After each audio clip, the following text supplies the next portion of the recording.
जय विधता क्या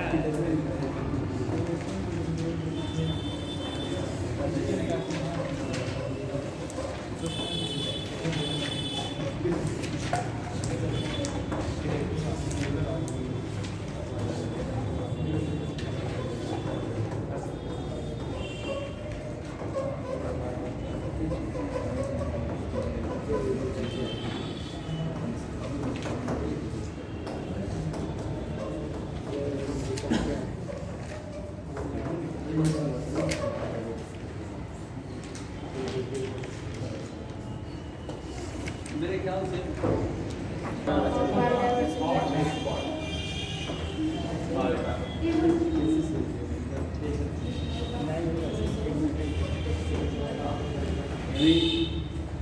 हम लोग का जो पढ़ने का सफर है उसकी शुरुआत जो है बायोडाइवर्सिटी में हमने किया था कि व्हाट इज बायोडाइवर्सिटी। तो आपने क्या बताया था? बोलो बोलो जो बोल रहा हूँ, क्या कहोगे बायोडाइवर्सिटी? सही। कोई भी जगह जहाँ पर वाइल्ड डोमेस्टिक एनिमल्स और प्लांट्स हो उसी को बायोडाइवर्सिटी। फिर हमने बताया था कि टाइप्स ऑफ बायोडाइवर्सिटी के बारे में बताया आपने। टाइप्स ऑफ बायोडाइवर्सिटी में क्या बताया आपने? भाई जेनेटिक बायोडाइवर्सिटी बताया, स्पीशीज डाइवर्सिटी बताया, इकोसिस्टम बायोडाइवर्सिटी बताया। हमने बताया था कि जीन की वजह से जो डाइवर्सिटी आती है एक ही पॉपुलेशन के अंदर वो जेनेटिक बायोडाइवर्सिटी है।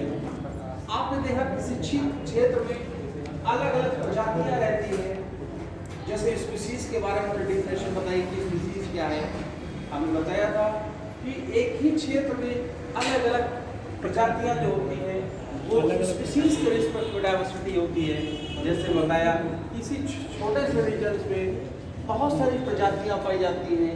एक मनुष्य की प्रजाति पाई जा रही है, एक छिपकली की पाई जा रही है, एक चूटा की, चूटी की, खटमल की, जितना भी ये सब ये भी पाई जा रही है ना जी। उसके बाद फिर हमने बताया था कि इकोसिस्टम बायोडाइवर्सिटी बताया। हमने बताया कि इकोसिस्टम में हर अलग अलग इकोसिस्टम की बायोडाइवर्सिटी भी अलग होगी और इकोसिस्टम की बायोडाइवर्सिटी को मेजर करने के लिए मैंने बताया था कि alpha, beta and gamma biodiversity होती है। फिर हमने बताया था कि जो बायोडाइवर्सिटी का क्या देता है आपको, बहुत सारी चीज़ है भाई। रेगुलेटिंग इफेक्ट होता है और सोशल सर्विस देता है, ये सब चीज़ देता है। कल्चरल सर्विस देता है। कल्चरल सर्विस के बारे में बताया कि क्या क्या चीज़ें होती है भाई। किसी पेड़ की प्रोटेक्शंस करना, किसी एनिमल्स को एक किसी कल्चरल वे में उसको जोड़ करके उसको प्रोटेक्ट करना, ये सब चीज़ें कल्चरल सर्विस प्रोवाइड करता है। फिर हमने बताया था स्पीशीज रिचनेस क्या है। स्पीशीज रिचनेस को कई तरह के परमुटेशन कॉम्बिनेशन हम लोग बना करके और समझे हैं गोला बना करके कि क्या चीज़ होती है, सवाल वहाँ से आएगा। फिर हमने बताया था कि सिम्पसन इंडेक्स क्या होता है, कि सिम्पसन इंडेक्स क्या चीज़ होता है। आपने बताया था कि सिम्पसन इंडेक्स जो होता है किसी क्षेत्र के अंदर बायोडाइवर्सिटी नापने का इंडेक्स होता है। हमने बताया था कि सिम्पसन इंडेक्स क्या होता है। अगर सिम्पसन इंडेक्स में वैल्यू 0 होती है तो बायोडाइवर्सिटी मैक्सिमम होगी, और जब किसी सिम्पसन क्षेत्र में सिम्पसन इंडेक्स अगर 1 है तो बायोडाइवर्सिटी क्या नाम है, 1 ही हो, क्या नाम है। इस तरह से हमारा सफर यहाँ से चलते हुए आकर कहाँ था, हॉटस्पॉट। बताया था कि हॉटस्पॉट क्या है। हॉटस्पॉट का एक जो यूपीएससी का डायरेक्टली जो स्टेटमेंट दिया गया है उसके रिस्पेक्ट में हमने पूरी तरह से आपको एक स्टेटमेंट लिखाया था। वो स्टेटमेंट क्या है? ऐसा स्थान जहां जातियों की पर्याप्तता, स्थानीय जातियों की अधिकता और साथ ही साथ जीव जातियों के अस्तित्व पर निरंतर संकट बना रहता है। इस चीज़ों को हमने बहुत ही ध्यान से हमने नहीं, आप सब ने मिलकर के हमारे साथ मतलब डिस्कस किया था। आपने ही कंक्लूजन निकाला था कि जैसे हमने बताया था कि स्पीशीज की रिचनेस होनी चाहिए, ठीक है। और क्या होना चाहिए? इंडैमिज्म होना चाहिए, ये तो बताया था। स्पीसीज रिचनेस होना चाहिए, और वो स्पीसीज इंडैमिज्म का मतलब किसी खास क्षेत्र में होना है।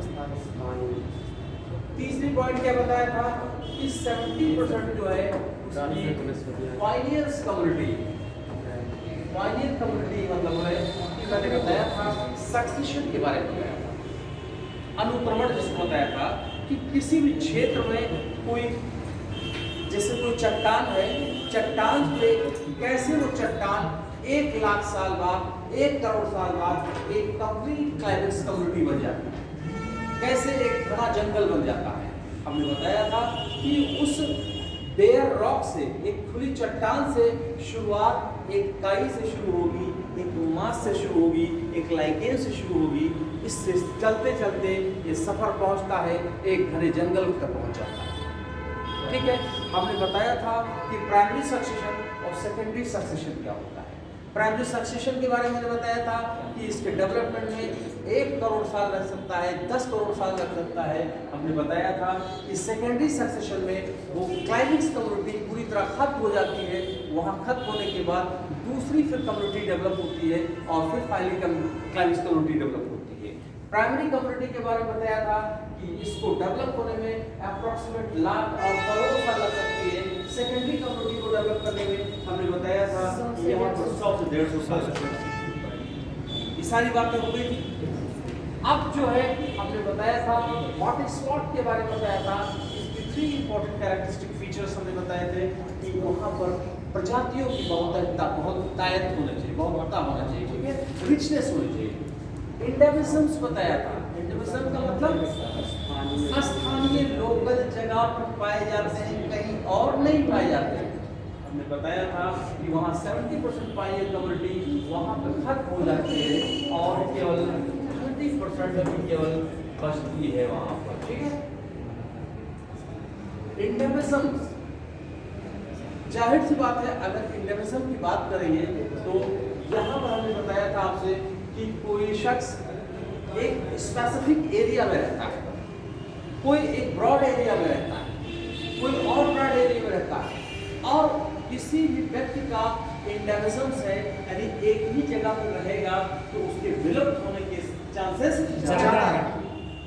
वो हमने बहुत एक छोटे एग्जाम्पल लेकर हम लोग समझ लिए थे, क्लियर हो गई बात। अब उसी के आगे हम लोग चलते हैं। यूपीएससी जो है मुझे पूछता है डायरेक्टली, ये तो फीचर्स हो गए।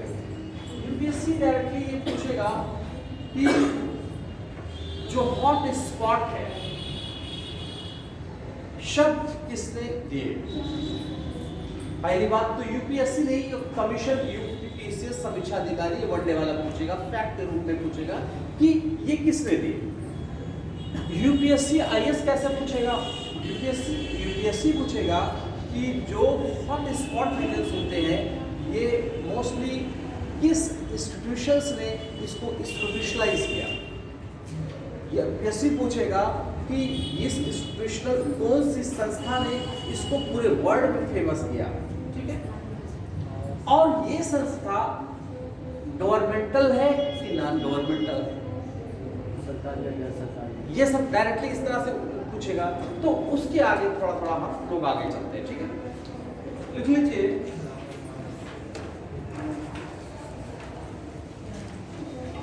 बायोडायवर्सिटी हॉट स्पॉट की पहली बार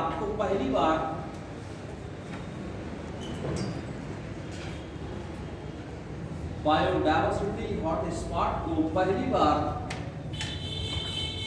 1988 में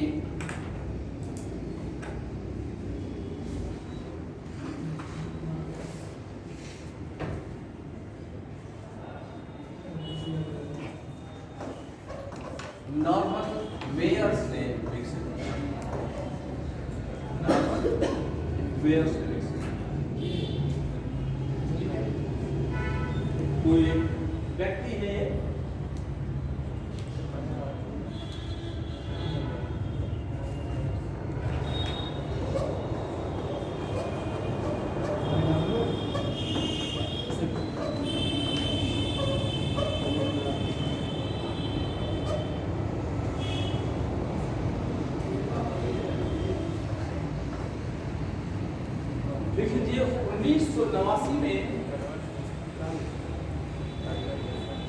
कंजर्वेशन इंटरनेशनल ने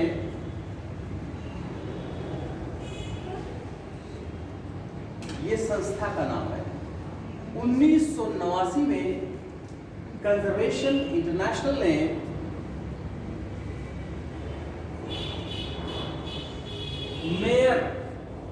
मेयर के हॉट स्पॉट को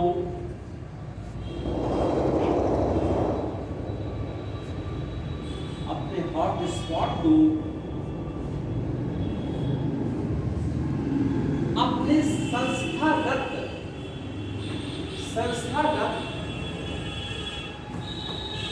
ब्लूप्रिंट खाका है, ब्लूप्रिंट का मतलब खाका,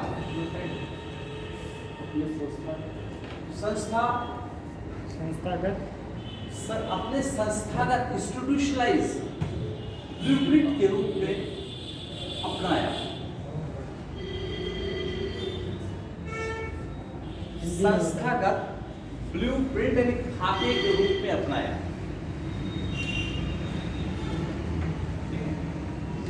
देखो, पीसीएस वनडे समीक्षा अधिकारी ये पूछेगा कि शब्द हॉट स्पॉट किसने दिए? इसने बताया क्या पता हो गया? नॉर्मन मेयर्स ने। यूपीएससी इस तरह से पूछेगा कि कंजर्वेशन इंटरनेशनल जो है हॉट स्पॉट से जुड़ी संस्था किस संस्था ने दुनिया के सामने हॉट स्पॉट को पूरी तरह से मशहूर किया, यानी इसको फेमस किया, और दुनिया में हॉट स्पॉट शब्द को पूरी दुनिया के सामने रख करके एक्सेप्टेंस दिलाया। बात समझ में? तो कौन सी संस्था थी ये? हॉट स्पॉट जो है कंजर्वेशन इंटरनेशनल संस्था थी, और इसमें इंटरनेशनल, और दूसरी बात लिख लीजिए कि ये यूएसए की नॉन बाइंडिंग संस्था है। लिख लीजिए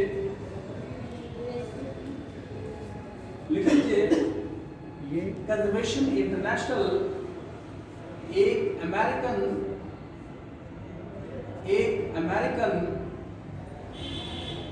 गैर लाभकारी पर्यावरण संगठन है। गैर लाभकारी पर्यावरण संगठन।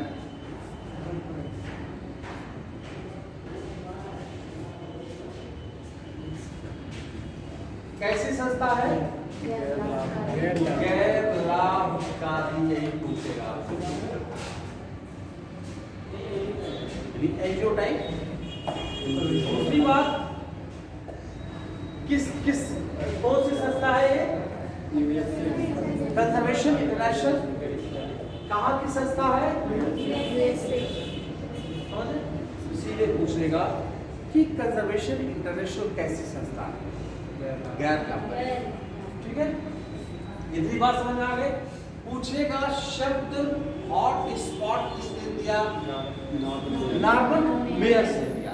और जैसे मान लिया जैसे कोई भी आपने कोई शब्द दे दिया, तो आपके देने से पूरी दुनिया कैसे जानेगी? जब कोई संस्था आपके शब्द को लेकर के पूरी दुनिया में प्रचारित करेगी तब तो मालूम होगा। तो वो संस्था कौन सी थी? Conservation international. कहाँ की थी? कैसी संस्था है? आगे पढ़ लिख लीजिए।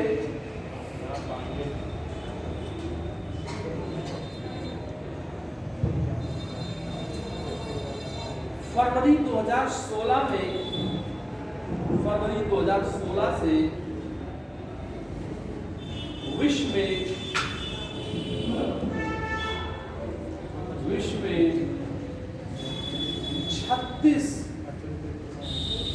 36 हॉट स्पॉट को हिंदी में बोलते हैं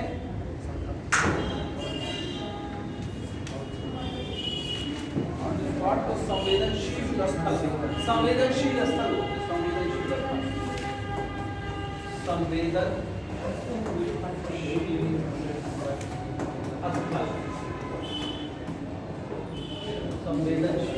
हॉट स्पॉट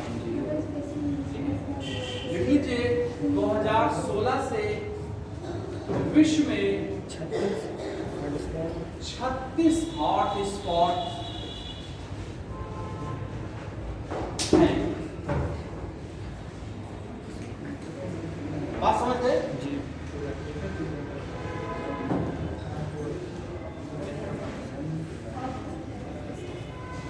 ये पूरी दुनिया है, ये मान लिया 100 बीघा है। अगर पूरी दुनिया मान लिया 100 बीघा है तो सवाल पूछा जाएगा जो हॉट स्पॉट जो 36 हैं कितने हैं टोटल दुनिया में? 36। तो ये भी तो कोई एरिया लेगा, कोई परसेंट लेगा। तो टोटल हॉट स्पॉट पूरी दुनिया का 2.3% भौगोलिक क्षेत्र का है।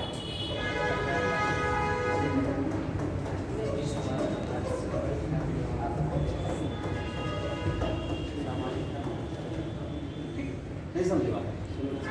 अगर पूरी दुनिया 100 बीघा है तो हॉट स्पॉट जो 36 है पूरी दुनिया में, इसका भी कुछ एरिया होगा। तो पूरे दुनिया का केवल 2.3% एरिया हॉट स्पॉट में आ जाएगा। ठीक है, लिख लीजिए इस बात को, लिखिए, आगे लिख लीजिए।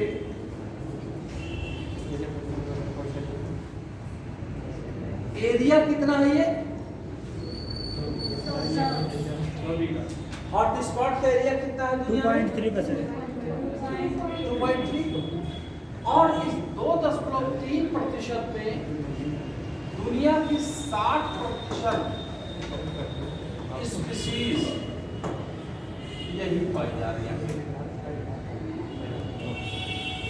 अभी तो हॉट स्पॉट है। 2.3 में पूरी दुनिया में हॉट स्पॉट का एरिया 2.3% है, लेकिन पूरी दुनिया की जितनी भी स्पीशीज है 60% स्पीशीज केवल 2.3% एरिया में पाई जाती है। समझ गए। बोलो, विविधता ज़्यादा है। इसका मतलब क्या हुआ? हॉट स्पॉट में बायोडायवर्सिटी बहुत है ना, ये चीज लिखने की। ठीक है, आगे लिखने की बात लिखिए, लिख लीजिए। भारत में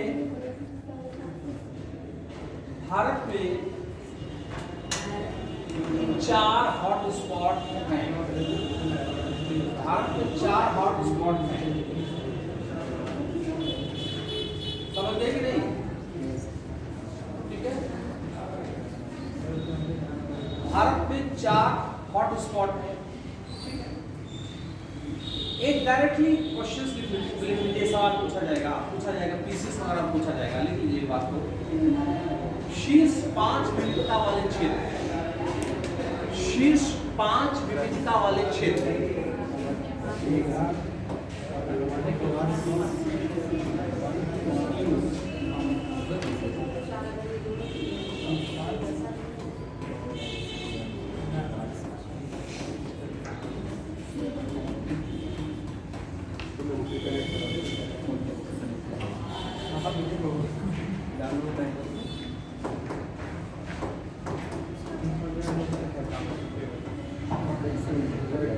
बात करिए, समझ रहे हो क्या कहना चाह रहा हूं?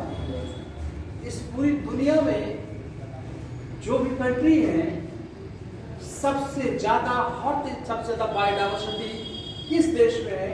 तो 10 कम से कम लिख लीजिए। सबसे ज्यादा किसका होगा? हाँ, ब्राजील का। बिल्कुल सही है, तो लिख लीजिए। पहला कौन है? लिखिए ब्राजील। दूसरा कोलंबिया, दूसरा कोलंबिया। तीसरा इंडोनेशिया। चौथा चाइना।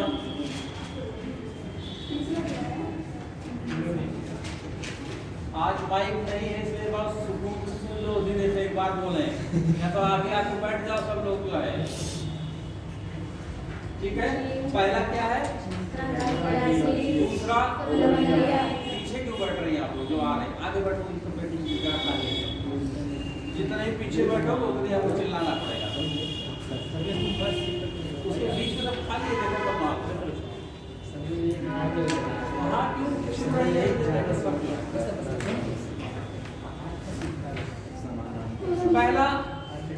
ब्राजील, कोलंबिया, दूसरा कोलंबिया, तीसरा इंडोनेशिया, चौथा चाइना। चाइना। आगे का नाम लिख लो, मैक्सिको।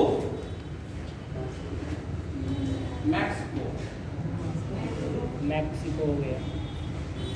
अपना देश 8वें नंबर पर।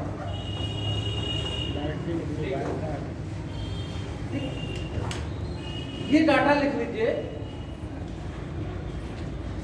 जब कोई पेपर हो, चाहे यूपीएससी आप जाइएगा देने, चाहे यूपीसीएस देने जाइएगा, तो आप ये करंट के टॉपिक को आप सर्च कर लीजिएगा, ठीक है भाई। माइनर स्टेजेस आ जाए तो अपने आप देख सकते हो। तो इस वजह से इन सब जो फैक्चुअल पॉइंट्स हैं, इसको आप करंट से अपडेट कर लीजिएगा, ठीक है। अब हमने क्या बताया कि भारत में कितने हॉटस्पॉट है? 4। लिखिए, पहला लिखिए हिमालयन रीजन, हिमालय क्षेत्र। पहला लिखिए हिमालय क्षेत्र। दूसरा लिखिए इंडो बर्मा, इंडो बर्मा। तीसरा लिखिए पश्चिमी घाट।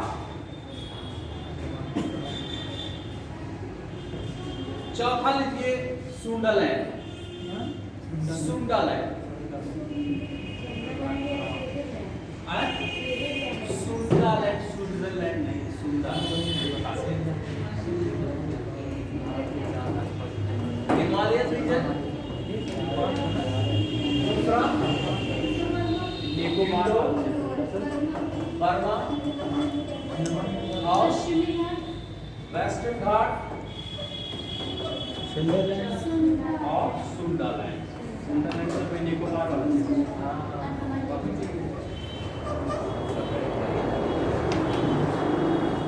अब एक हेड डालिए हिमालयन क्षेत्र, हिमालयन क्षेत्र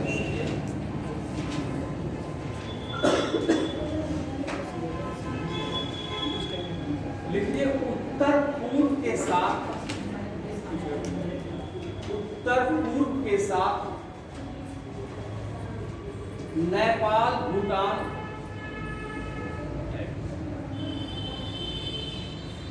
उत्तर पूर्व नॉर्थ ईस्ट के साथ नेपाल और भूटान है, ठीक है। अब देखिए जो हॉट स्पॉट है, ये किसी पॉलिटिकल बाउंड्री से नहीं जुड़ा हुआ है, एक भौगोलिक क्षेत्र है। तो पॉलिटिकल बाउंड्रीज हो सकता है कई कंट्री इसमें आ जाए।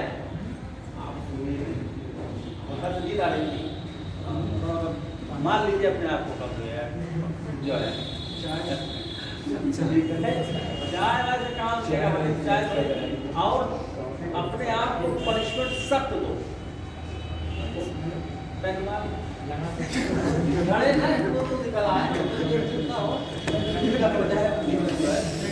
लगे क्या, ठीक है। तो बड़े जोर से मार तो पकड़ लगे, हो जाए तो देखिए मैंने बताया हॉट स्पॉट जो है वो किसी पॉलिटिकल बाउंड्री से नहीं जुड़ी हुई है, एक ज्योग्राफिकल बाउंड्रीज है। तो हो सकता है एक नहीं कई कंट्री आ जाए। अब देखिए जो हिमालयन रीजन्स में अपना भारत का जो क्षेत्र आता है वो 44.4% ये हिमालयन हॉटस्पॉट अपने इंडिया में आ जाता है। लिख लीजिए इस बात को, लिख लीजिए 44.4% भूभाग भारत में है।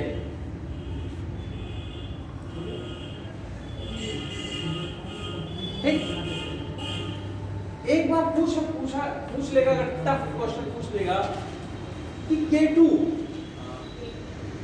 क्या है? भारत की सबसे ऊंची चोटी है। किस माउंटेन पे है?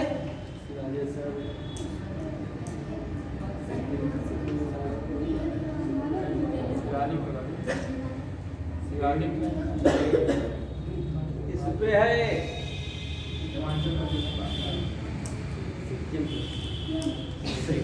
सिक्किम में नहीं। नहीं, सिक्किम में सबसे ऊंचा कंचनजंगा है। जंगा। 8,000 जम्मू कश्मीर में देखिए ट्रांस हिमालय आपने नाम सुना? ट्रांस हिमालय ये है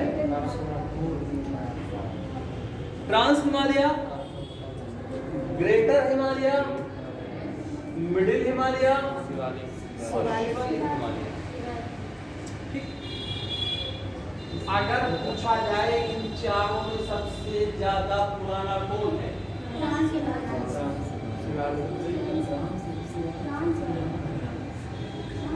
कौन सा हिमालय है? फिर उसके बाद फिर नहीं मालूम है।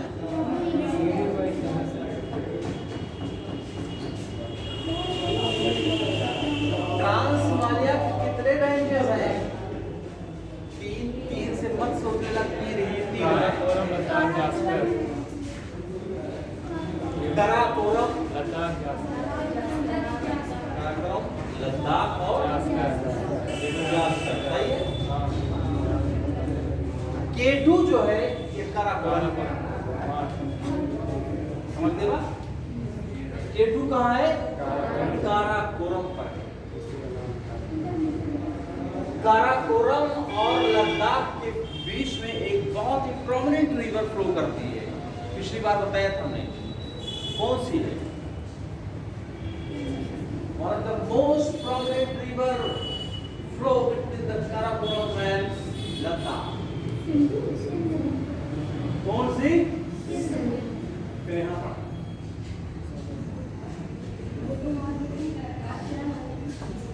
यस से सिंध है और यस से श्योक, और लद्दाख और जास्कर के बीच में कौन फ्लो करती है? या इंडस। ठीक है, नहीं समझ आई बात? ट्रांस हिमालय 3 रेंजेस है, काराकोरम, लद्दाख और जास्कर, और काराकोरम और लद्दाख के बीच में एक रिवर फ्लो करती है, one of the most prominent river, जिस लाइक क्या है? श्योक रिवर। और लद्दाख और जास्कर में जो फ्लो करती है वो इंडस रिवर। केटू किसका पार्ट है? अगर पूछ लिया जाए कि हिमालयन हॉट स्पॉट में क्या केटू आएगा तो क्या बताओ? ये मामला नहीं फंसा। अगर कोई लिख लीजिए, केटू भी हिमालयन हॉट स्पॉट में आता है, लिख लीजिए। ठीक है,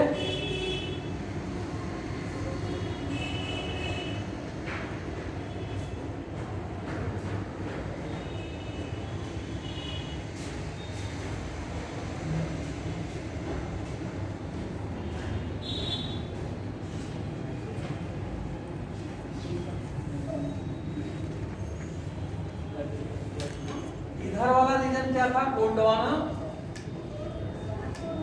और ये कौन सा संपाट है? अंगारा लैंड। और इसी को लॉरेशिया लिखा था ना। अगर पूछा जाए कि जो लॉरेशिया है या अंगारा लैंड है, इसकी एज और ट्रांस हिमालयंस की एज में कौन ज्यादा बूढ़ा है, तो क्या बताओगे?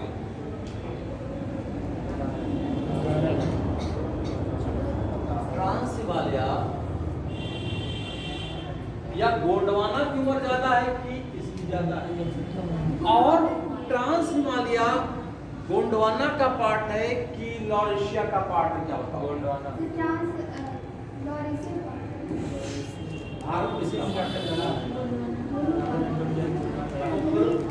गोंडवाना का पार्ट जो मतलब पेंसिलर इंडिया है। नहीं कह रही है, भोकाल में टाइट करके आदमी तो हड़बड़ा देता, हाँ हाँ ठीक है, तो भारत इसमें है तो उसमें हो गया। यानी भारत केवल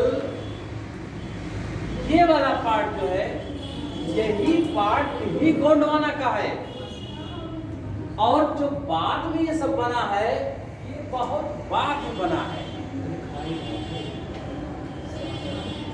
जो भारत का प्लेन है, हिमालय है, ये सब बहुत बाद में बना है। नहीं समझ आई बात? जो हिमालय ये है ये तो बहुत बाद में बना है ना। तो अब बताइए एज गोंडवाना का और लॉरेशिया का और ट्रांस हिमालय में किसकी एज ज्यादा है?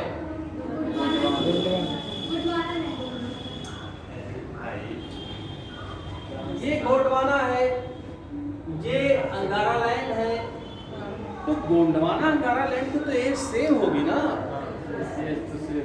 भाई। ये तो पेंजिया से टूट कर तो बने हैं। और अभी आपने कहा हिमालय का एज बहुत पुराना है, बहुत बाद बना है। हिमालय सबसे दुनिया का रिसेंट फॉर्मेशन माउंटेन है ना।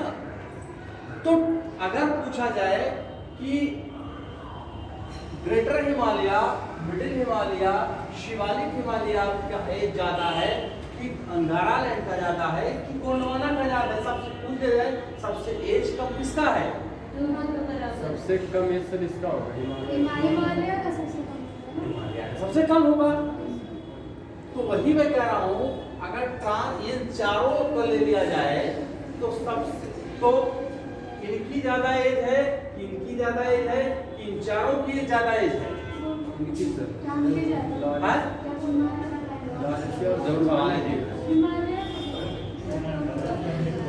मैं कह रहा हूं गोंडवाना और ये अंगारा लैंड। और अभी आपने कहा कि जो हिमालय की उत्पत्ति तो बहुत बाद में हुई है, ठीक है। तो अगर आपसे पूछा जाए कि trans Himalaya, greater Himalaya, middle Himalaya और शिवालिक हिमालय, हिमालय हो गया जी। तो एज इसकी ज्यादा होगी, किसकी ज्यादा होगी, किसकी ज्यादा होगी? इसकी इनकी सेम होगी, इनकी एज सेम है। ये ज्यादा एज के अंदर वो तो नया बना है, तो नया बना है। इनकी एज कम। अच्छा अब ले लीजिए, अगर एग्जाम में दे दे अंगारा लैंड, गोंडवाना लैंड और ग्रेटर हिमालय में एज सबसे कम किसकी है? ग्रेटर लैंड, अंगारा लैंड, गोंडवाना और ट्रांस हिमालय, इसमें एज सबसे कम किसकी है? ट्रांस हिमालय। ट्रांस हिमालय की। अगर मुझे अंगारा और गोंडवाना और मिडिल अंगारा, गोंडवाना और शिवालिक, सबसे एज कम किसकी होगी? मिडिल हिमालय की होगी, शिवालिक की होगी। एक मामला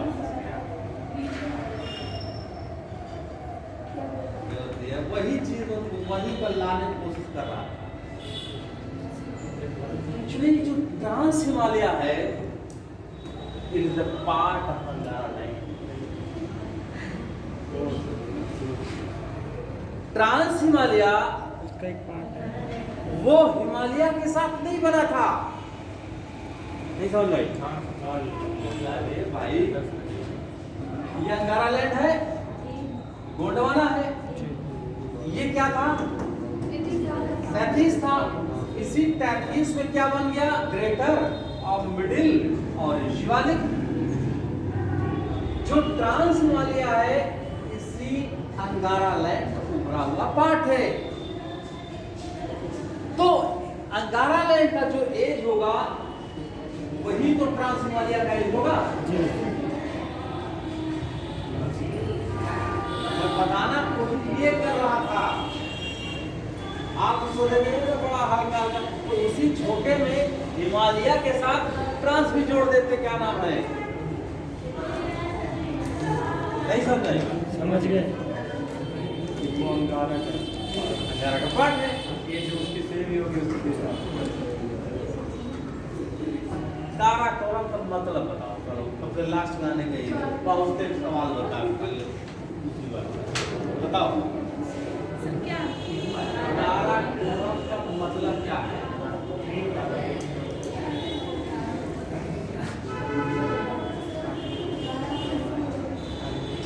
ब्लैक माउंटेन, ठीक है। अब लिख लीजिए चीजों को करोगे तभी, जब क्लिक करेगा गलती होगी तब सही हो जाएगा। देखिए आ जाइए, हिमालयन हॉट स्पॉट जो है इसमें कुछ इंपॉर्टेंट जीव के बारे में जरूरी है। क्यों इस हॉट स्पॉट पे खास जीव पाया जाएगा? क्यों?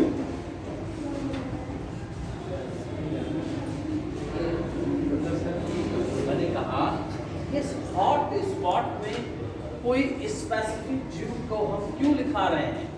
क्योंकि सर वो मतलब उसी मतलब जो वहाँ इन्वायरमेंटल है उसी हिसाब से वो वहाँ पाए जाते हैं। क्योंकि अभी आपने कहा हॉट स्पॉट में एक कैरेक्टरिस्टिक फीचर होती है जो स्थानीय जीव स्पीसीज पाई जाती है, कहीं और नहीं पाई जाती है। तो हमें कुछ स्पीसीज का नाम लिख लेना जरूरी है जो यही पाई जाएगी। कमीशन जब तक पूछता है तो एक आध सवाल उठा के देता है, जैसे कहता है लॉयन टेल मकाका कहाँ पाया जाएगा है, गिब्बन कहाँ पाया जाएगा, ओरंगुटान कहाँ पाया जाएगा, क्योंकि ये सब हॉट स्पॉट रीजन में पाए जाते हैं। और हॉट स्पॉट का मतलब यही पाया जाएगा, क्यों नहीं पाया जाएगा। लिख लीजिए इसमें कुछ इंपॉर्टेंट, पहला लिख लीजिए pygmy hog, pygmy hog, pygmy hog, Himalayan Tahir,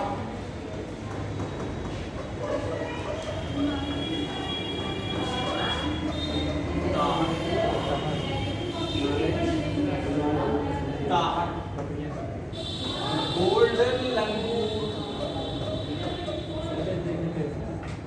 golden लंगूर,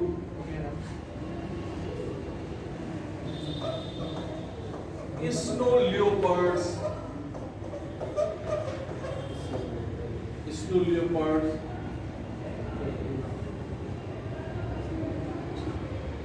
वन हॉर्न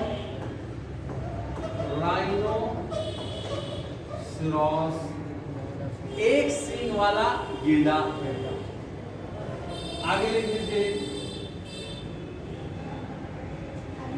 नीली भेड़, नीली भेड़, नीली भेड़, भेड़ तो ना होती है, नीला कलर का भेड़ मिल जाएगा यहाँ पे। अगला लिख लीजिए गंगा डॉल्फिन भी पाई जाएगी।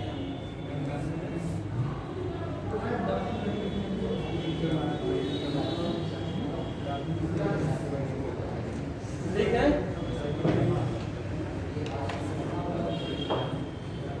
एक नेशनल पार्क का नाम है सुना है, नंदाफा नेशनल पार्क।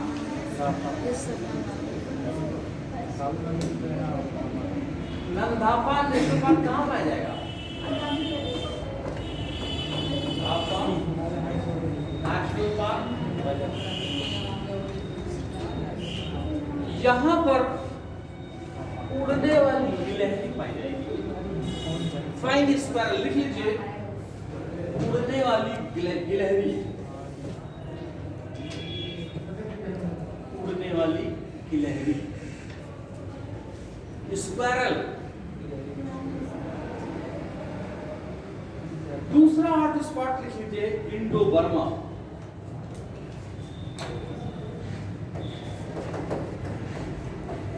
इंडो बर्मा, ठीक।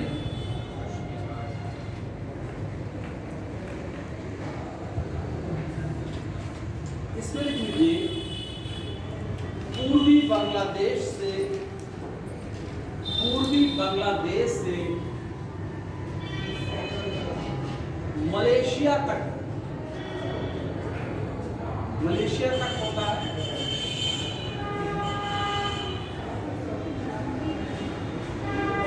इसमें Laos, Cambodia, Vietnam, Thailand, Laos, Cambodia, Vietnam, Thailand तक मिलता है। यानी इंडो बर्मा वाला जो रीजन है, हॉट स्पॉट है, पूछा जा सकता है कि भारत में कितना हिस्सा है ये, तो केवल 5% ही है। भारत में 5%। ठीक है, लिख लीजिए, यहां भी कुछ स्पेसिफिक लिख लीजिए। यहां पर कापी, प्राइवेट्स, बंदर, लंगूर, गिब्बन,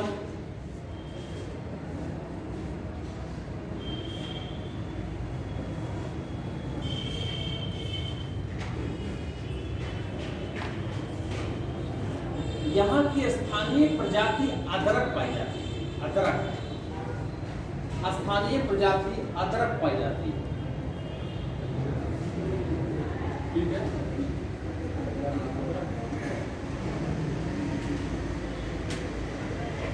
थर्ड लिख लीजिए, पश्चिमी घाट एवं श्रीलंका। तीसरा हॉट स्पॉट क्या होगा? वेस्टर्न घाट। श्रीलंका ऐसे में आ जाएगा।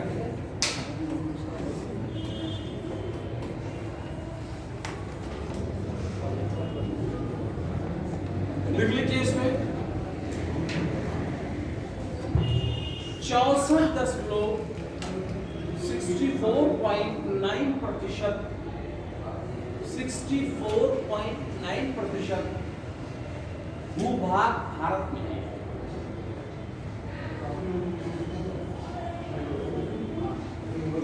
कितने हॉट स्पॉट हुए हैं अपने इंडिया में? कितने हैं?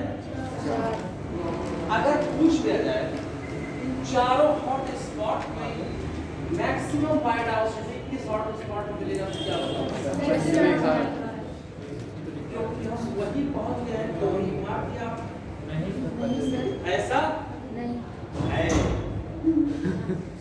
भाई, वही से तो कह रहे हैं। अब उसका थोड़ी है कि हर चीज का ऐसा अगर है तो विरोधी होगा, तो ऐसा ही है कि सबसे ज्यादा बायोडायवर्सिटी लिख लीजिए। भारत का सर्वाधिक बायोडायवर्सिटी रीजन है।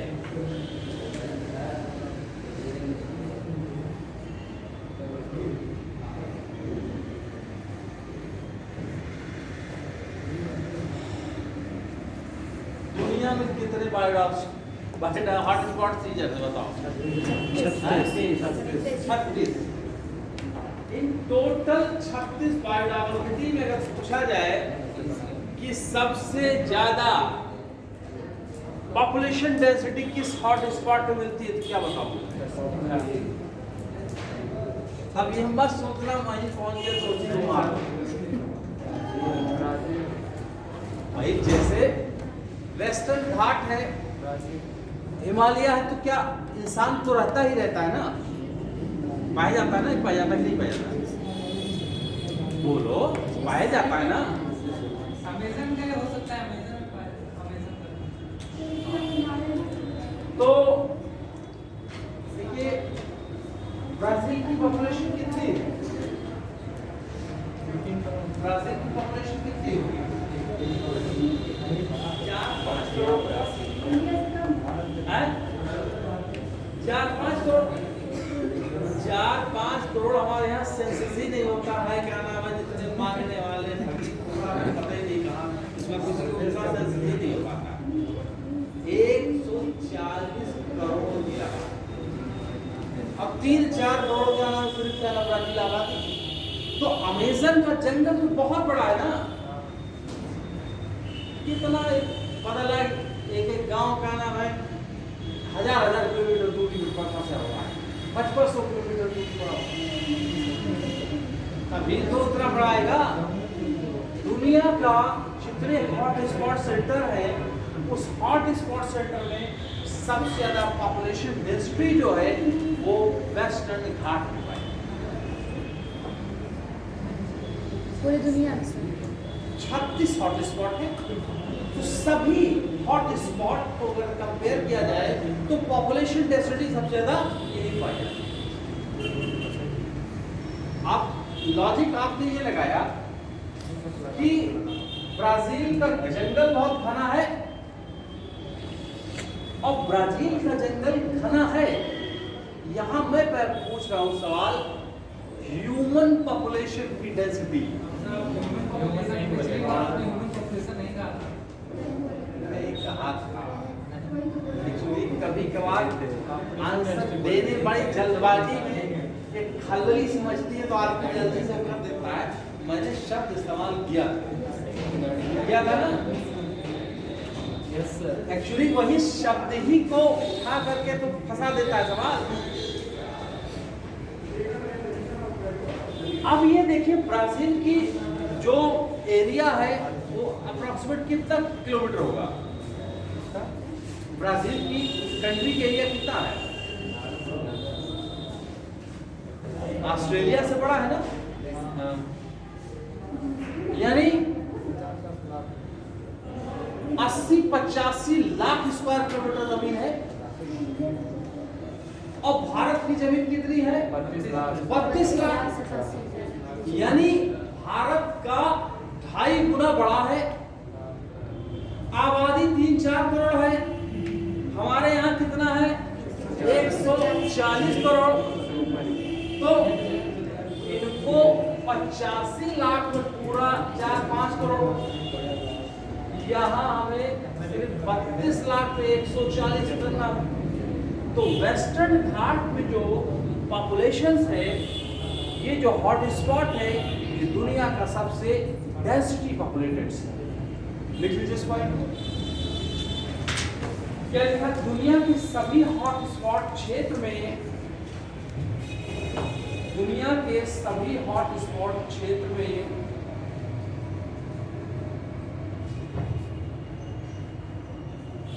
सर्वाधिक जनसंख्या घनत्व है 300 पर्सन पर स्क्वायर किलोमीटर।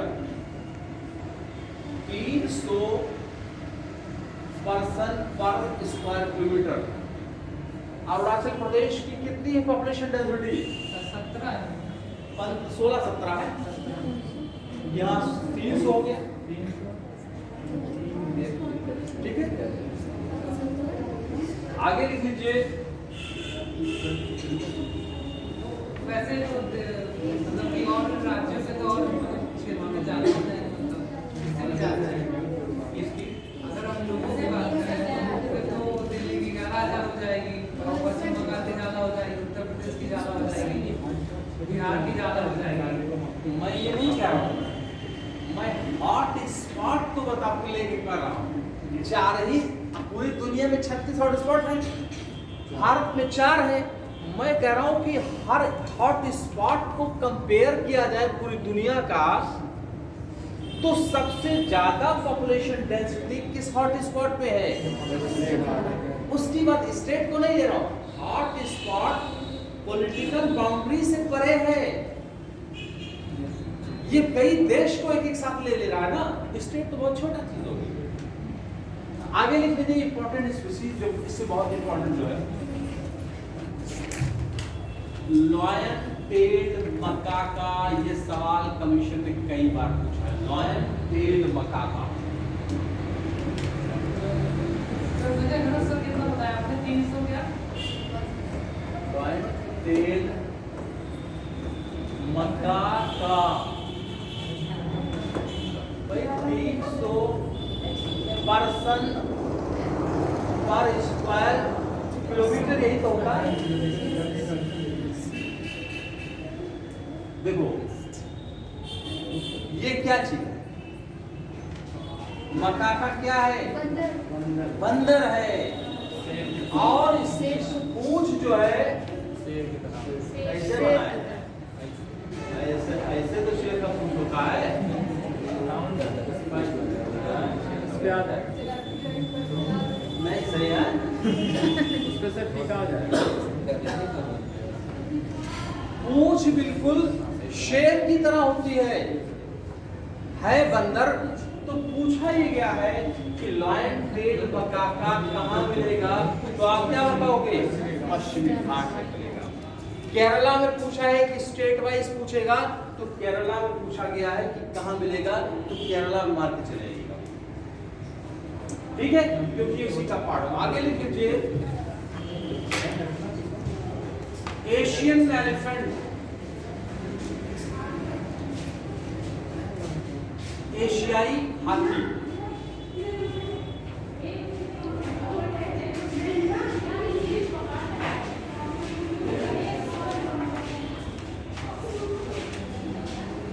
नीलगिरी ताहर, नीलगिरी ताहर। ठीक, एक लीजिए कार्डमम, इलायची। इलायची किस हॉट स्पॉट में पाया जाएगा? वेस्टर्न घाट में। हॉट स्पॉट है, इसका मतलब है प्रजातियां लोकल होंगी कि नहीं होंगी, इसीलिए कार्डमम का हिल भी तो पाया जाता है घाट में। ठीक है, आगे फोर्थ लिख लीजिए,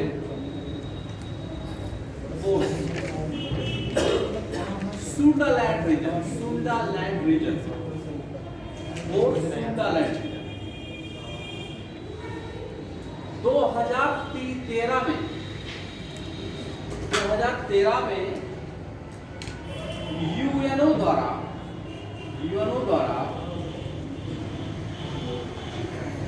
सुंडालैंड को हॉट स्पॉट क्षेत्र घोषित किया गया।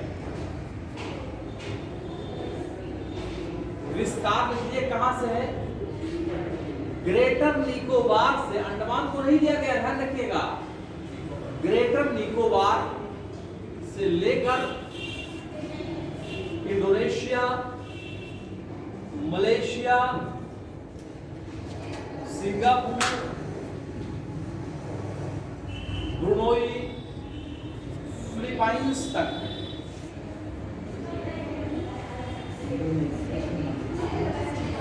लिख लीजिए, इसका क्षेत्रफल भारत में Indonesia, Malaysia, Singapore, Brunei, Philippines तक है।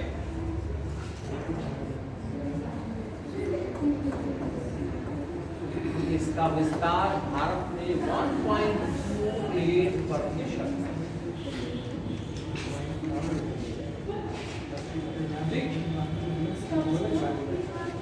भारत में 1.28% है। ठीक है,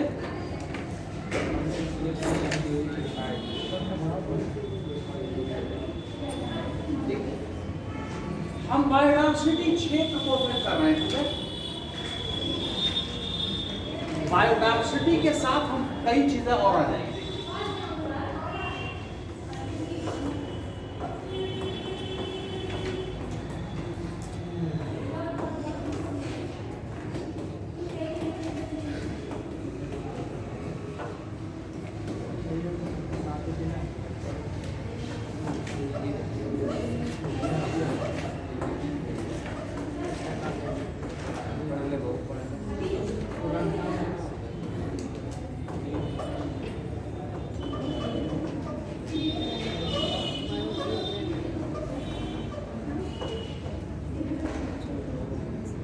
देखो मेरी बात, पूरे भारत को हम बायोडायवर्सिटी का डिस्ट्रीब्यूशन के रिस्पेक्ट में हम 3 क्षेत्रों में बांट देते हैं। एक क्षेत्र कौन सा होगा? हॉट स्पॉट, हॉट स्पॉट पे मैक्सिमम बायोडायवर्सिटी होगी और हॉट स्पॉट भारत में कितने हैं? 4। आपने पढ़ लिया। मैरीन बायोडायवर्सिटी होगी कि नहीं होगी? कोस्टल एनवायरमेंट्स जिसमें फिशरीज होगा, मैंग्रोव होगा कि नहीं होगा? और एक क्या होगा? कोरल रीफ नहीं होगा? इसका भी तो बायोडायवर्सिटी होगा। और बायोज्योग्राफी का मतलब हुआ कि अगर पूरा भारत हमारा ये है तो क्या सभी क्षेत्र में बायोडायवर्सिटी एक समान होगा? नहीं होगा ना। अलग अलग क्षेत्र में अलग अलग प्रकार की प्रजातियां पाई जाएंगी, नहीं पाई जाएंगी? तो जहां पर जो स्पीसीज एक प्रकार की मिल रही है, खास प्रकार की ज्योग्राफिकल एरिया में, कोई ज्योग्राफी का मतलब भौगोलिक, किसी भौगोलिक क्षेत्र में कोई खास प्रकार की बायोडायवर्सिटी मिल रही है, किसी भौगोलिक क्षेत्र में खास प्रकार की मिल रही है, किसी भौगोलिक क्षेत्र में खास मिल रही है, तो इस तरह से बायो ज्योग्राफिकल रीजन, बायो का मतलब लाइफ, ऐसा ज्योग्राफिकल रीजन, क्षेत्र जहां पर कोई खास प्रकार की बायोलॉजी पाई जा रही है, इसको हम 10 प्रकार के बायोज्योग्राफिकल रीजन में तोड़ देते हैं। हॉट स्पॉट कितना हुआ? 4। मैरीन का मतलब है भाई फिशरीज होगी, मैंग्रोव्स हो गई और कोरल रीफ। बाकी बचा बायोज्योग्राफिकल रीजन में ये 10 रीजन। तो अब इसको केवल बायोडायवर्सिटी के अलावा और भी कई चीजें हम पढ़ लेंगे। यहां से क्वेश्चन वनडे समीक्षा पीसीएस वगैरह के क्वेश्चन फटाफट आ जाए, इससे भी आएगा, सब जगह से आएगा। ठीक, हम क्षेत्र डिफाइन कर लेंगे, कौन सा क्षेत्र कौन सा है, कोई बात दिक्कत आई तो अब लिखिए मैरीन बायोडायवर्सिटी लिखिए।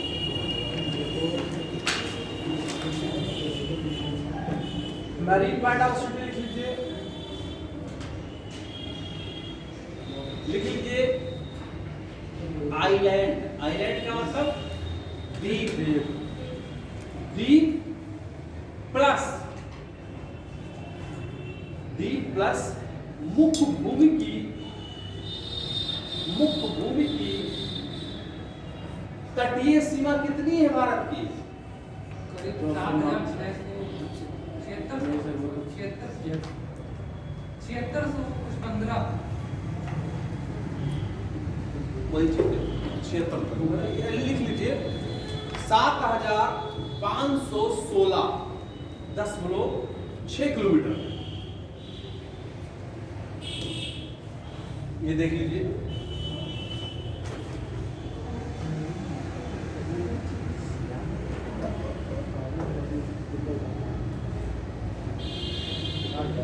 ये है, ये पानी का क्षेत्र है, तो ये बाउंड्री हुई पानी वाला क्षेत्र हुआ ना, ये वाला क्षेत्र पानी वाला हुआ, ये भी जमीन है, इसका भी बाउंड्री है, इसका भी बाउंड्री है, इसका बाउंड्री है। तो इस मुख्य भूमि की जो सीमा है, आइलैंड, दोनों सब की मिला की सीमा कितनी हुई? 7,516 किलोमीटर। ठीक है, तो कोस्टल एरिया में जो पानी के किनारे जो एरिया है वहां पर भी तो बायोडायवर्सिटी पाई जाएगी। तो लिख लीजिए, इसमें बहुत ज्यादा लिखा नहीं होते हैं।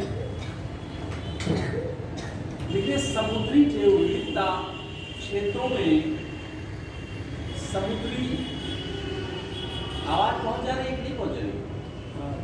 पहुंच जा रही है। समुद्री जैव विविधता क्षेत्र में मैंग्रोव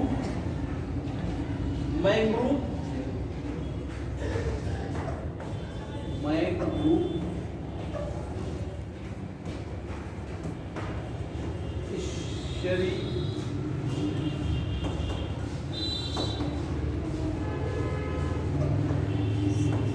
रूरल आदि आती है। ठीक है,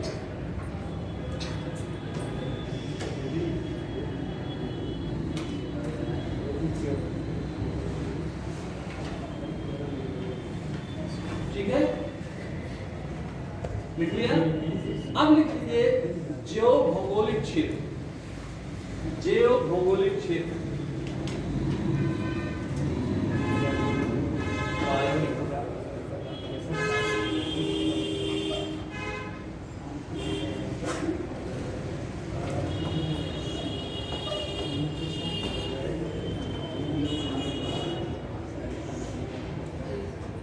बायोजियोग्राफिकल रीजन्स। ठीक है, देखिए क्या किसी क्षेत्र की ज्योग्राफी होती है, क्या ज्योग्राफी वहां के बायोडायवर्सिटी को डिटरमिन करती है कि नहीं करती है? ठीक, तो इसका मतलब हुआ कि अलग अलग क्षेत्र में अलग अलग प्रकार की बायोडायवर्सिटी पाई जाएगी कि नहीं पाई जाएगी? इसी को बायोजियोग्राफिकल रीजन समझ के बाद अब लिख लीजिए इसमें प्रजातियों की भिन्नता का कारण, प्रजातियों की विभिन्नता का कारण भौगोलिक क्षेत्र, अक्षांशों की प्रवणता,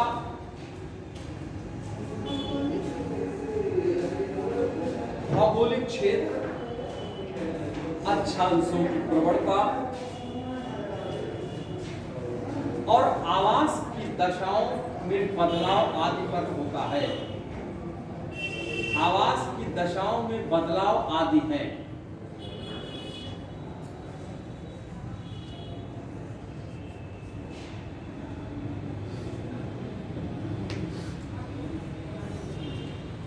ठीक है, जैव विविधता की दृष्टि से भारत, जैव विविधता की दृष्टि से भारत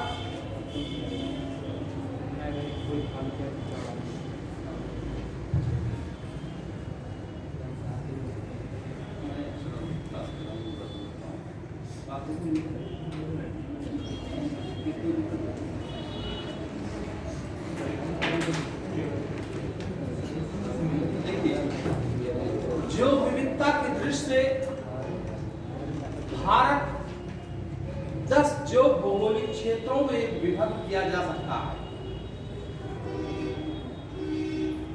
जो विविधता की दृष्टि से भारत 10 जो भौगोलिक क्षेत्रों में विभक्त किया जा सकता है।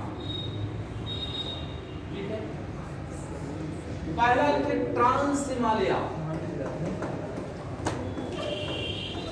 ट्रांस हिमालय, इसको जल्दी लिख लीजिए, थोड़ा सा फिर समझाने वाली चीज पे आते हैं, लेकिन सवाल पूछे जाएंगे इसके ऊपर। ट्रांस हिमालय का मतलब क्या होगा? हिमालय उस पार से इसी को टैथीस हिमालय भी कहते हैं। ये हो गई बात, लिख लीजिए टैथीस हिमालय भी कहते हैं। लिख लीजिए इसमें ये 5.6% भारत का एरिया है। कितना है ये? 5.6%। डाटा भी क्लियर हो जाएगा इस तरह से सब। यानी ट्रांस हिमालय का मतलब है काराकोरम, लद्दाख और जास्कर वाला पूरा क्षेत्र अगर पूरे भारत का मिला लिया जाए तो पूरे भारतवर्ष का 5.6% एरिया बन जाता है। ठीक है, बात समझ गए? अब इसमें कुछ हम लिख लेते हैं, क्या लिखते हैं? लिख लीजिए केवल एल्पाइन वेजिटेशन पाया जाता है। एल्पाइन, एल्पाइन वेजिटेशन का मतलब जो ठंडी जगहों में पाए जाते हैं, एल्पाइन वेजिटेशन कंटीली तरह से।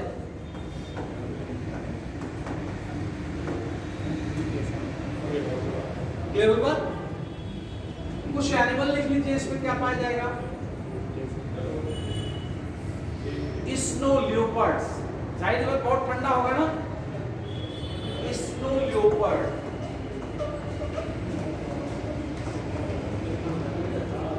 आइबेक्स। देखिए ये सब सवाल, ये सब जो रीजन है बहुत बोरिंग वाले पोर्शन है, लेकिन सवाल क्या होगा कि इस तरह का कोई एनिमल दे देगा, पूछे किस हॉट स्पॉट पे रहेगा। ये क्वेश्चन अमूमन कितना भी पढ़ के आता है सब गलत हो जाता है, और सब तुक्का मार के चलो ठीक है होगा तो आ जाएगा तो मार देंगे नहीं छोड़ देंगे, कहाँ पढ़ के जाए। तो इस तरह से कुछ सेलेक्ट करके किए हैं, तो इसको आप बढ़िया से कर लीजिएगा। जो और नहीं कर पाएंगे तो रटने वाली चीज है, 1-2 नंबर आप एज ले लीजिए, आधा आधा नंबर की लाइन लड़ाई होती है। आगे लिख लीजिए, संगमरमर के रंग की बिल्ली, संगमरमर के रंग की बिल्ली, काली गर्दन वाला हंस,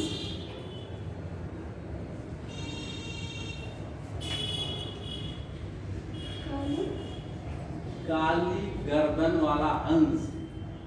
हंस का कलर कैसा होता है? सफेद। गर्दन काली, ठीक है, यही पाया। अगला लिखिए, हिमालयन क्षेत्र। दूसरा बायोजियोग्राफिकल रीजन क्या होगा? हिमालयन क्षेत्र। लिख लीजिए, ये 7.2%, 7.2% संपूर्ण भारत का भौगोलिक क्षेत्र का हिस्सा है ये।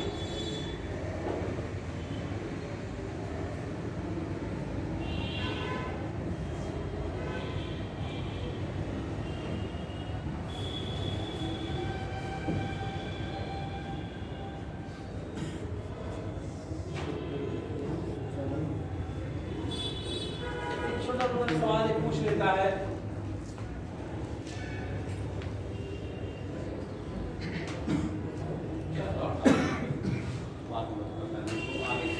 क्वेश्चन पीपीएससी लेवल बनेगा। आगे लिख लीजिए, इसमें जंतु लिख लीजिए, स्नो लियोपर्ड्स भी यहाँ पाए जाएंगे, ब्राउन बियर्स भी पाए जाएंगे, पूरे भालू,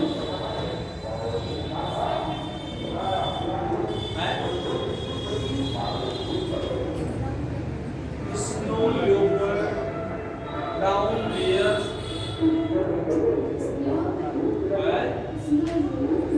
स्नो लियोपर्ड्स। लियोपर्ड का मतलब वो जो चीता की तरह होता है, तेंदुआ, तेंदुआ।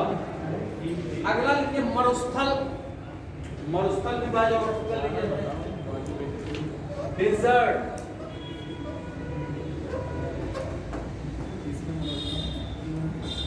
डेजर्ट। रेगिस्तान, ये पूरे भारतवर्ष का कितना प्रतिशत है? लिख लीजिए, 6.9%।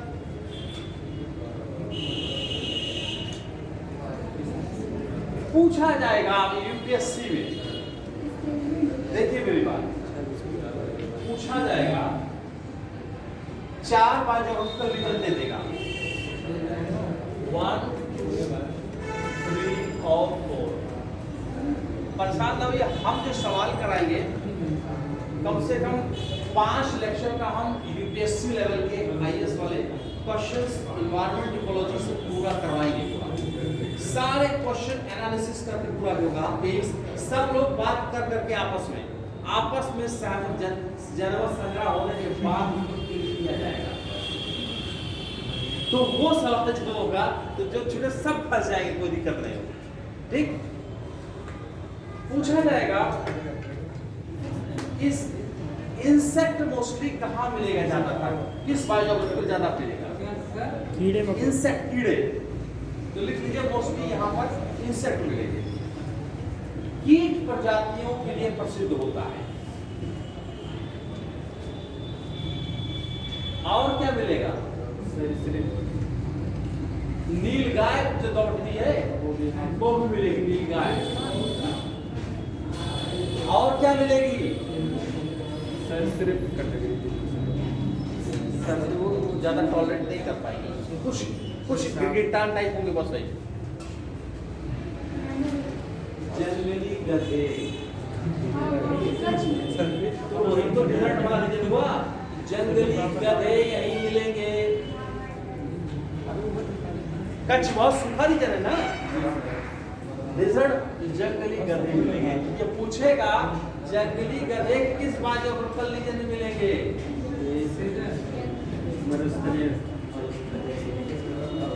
ठीक, आगे पूछा गया कि किसी ने मतलब जो है कि गुजरात में क्या मिलते हैं, तो दूसरे का जंगली गधे मिलते हैं। भाई गिर मिलेगा, उसको क्या करना है?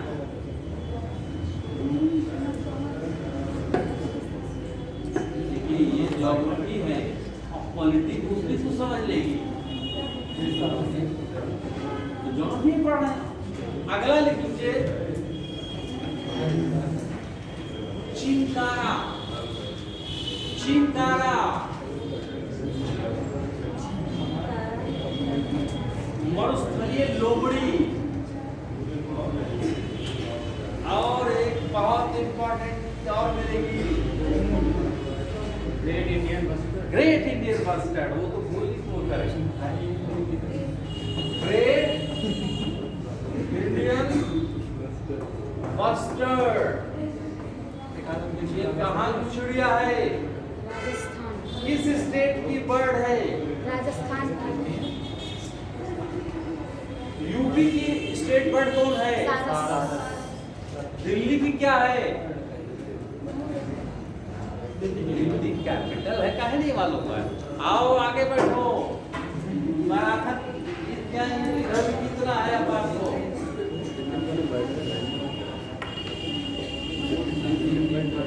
बताइए दिल्ली का स्टेट बर्ड क्या होगा? गौरैया। 2 बार कमीशन है। गौरैया गौरैया गौरैया। ये कहाँ मिलता था पहले? हम लोग को मिलता नहीं था। हैबिटाट डिस्ट्रक्शन की वजह से मैंने क्या बताया था कि जो गौरैया, जो बायोडायवर्सिटी का सबसे ज्यादा इंपैक्ट जो लॉस का देखा गया, इस चिड़िया पे देखा गया हम लोग के। क्या कारण था? 2 कारण मैंने बताया था, हैबिटाट लॉस और फ्रैगमेंटेशन। सब पक्का कर बैठे, कहाँ बैठे? हैबिटाट को तोड़ दिया गया, फ्रैगमेंट कर दिया गया। Not extreme. अगला लिख लीजिए अर्ध शुष्क क्षेत्र, सेमी एरिड रीजन। अर्ध शुष्क क्षेत्र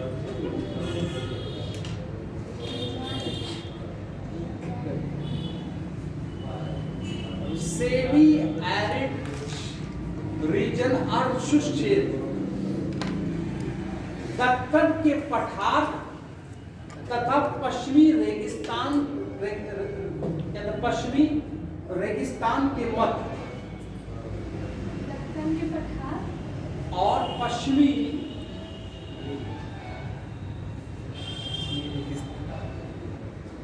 राजस्थान के मध्य में, पश्चिमी राजस्थान के रेगिस्तान तो और पीछे चला जाएगा। दक्कन का पठार, पश्चिमी रेगिस्तान, राजस्थान के मध्य।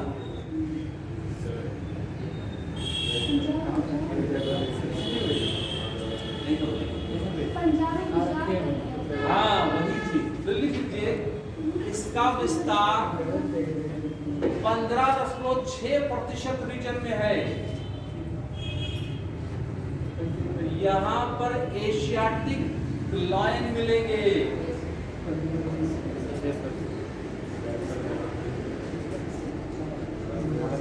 ठीक, अर्धशुष्क सेवियरेट जीरो है ना। भाई ये देखो,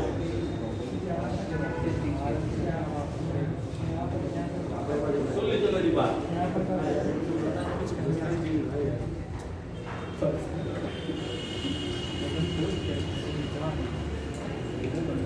सतपुड़ा यही तो है।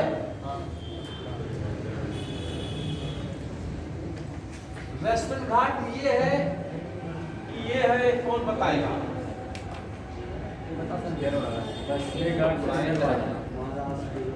ये वाला है ना जी। और ईस्टर्न घाट क्या है? राइट साइड ये तो कोरमंडल, वो उत्तरी सरकार वेस्टर्न घाट आपने बताया कि ये वाला हो गया, ठीक, ये बात क्लियर हो गई, ठीक। ईस्टर्न घाट कौन सा है?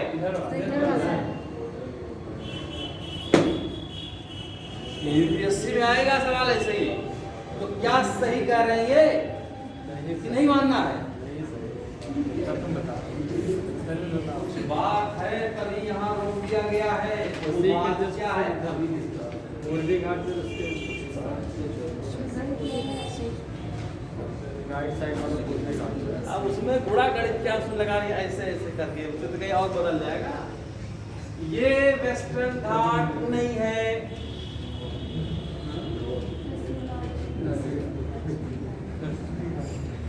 पश्चिमी घाट नहीं है, कौन सा? वो है क्या है? वही बात कर रहे हैं। वेस्टर्न प्लेन है। वेस्टर्न प्लेन है, वेस्टर्न कोस्ट है, वेस्टर्न घाट नहीं है। ये सवाल यही फंस जाएगा सीधे सीधे। यूपीएससी देगा तो ऐसे वो देगा, ऐसे थोड़ी हम रुके थे। समझ गए बात? अब देखिए मैं बता रहा हूं कैसे बने। ये पेनिनसुलर इंडिया है ना, it is a peninsular India, original peninsular India यही है।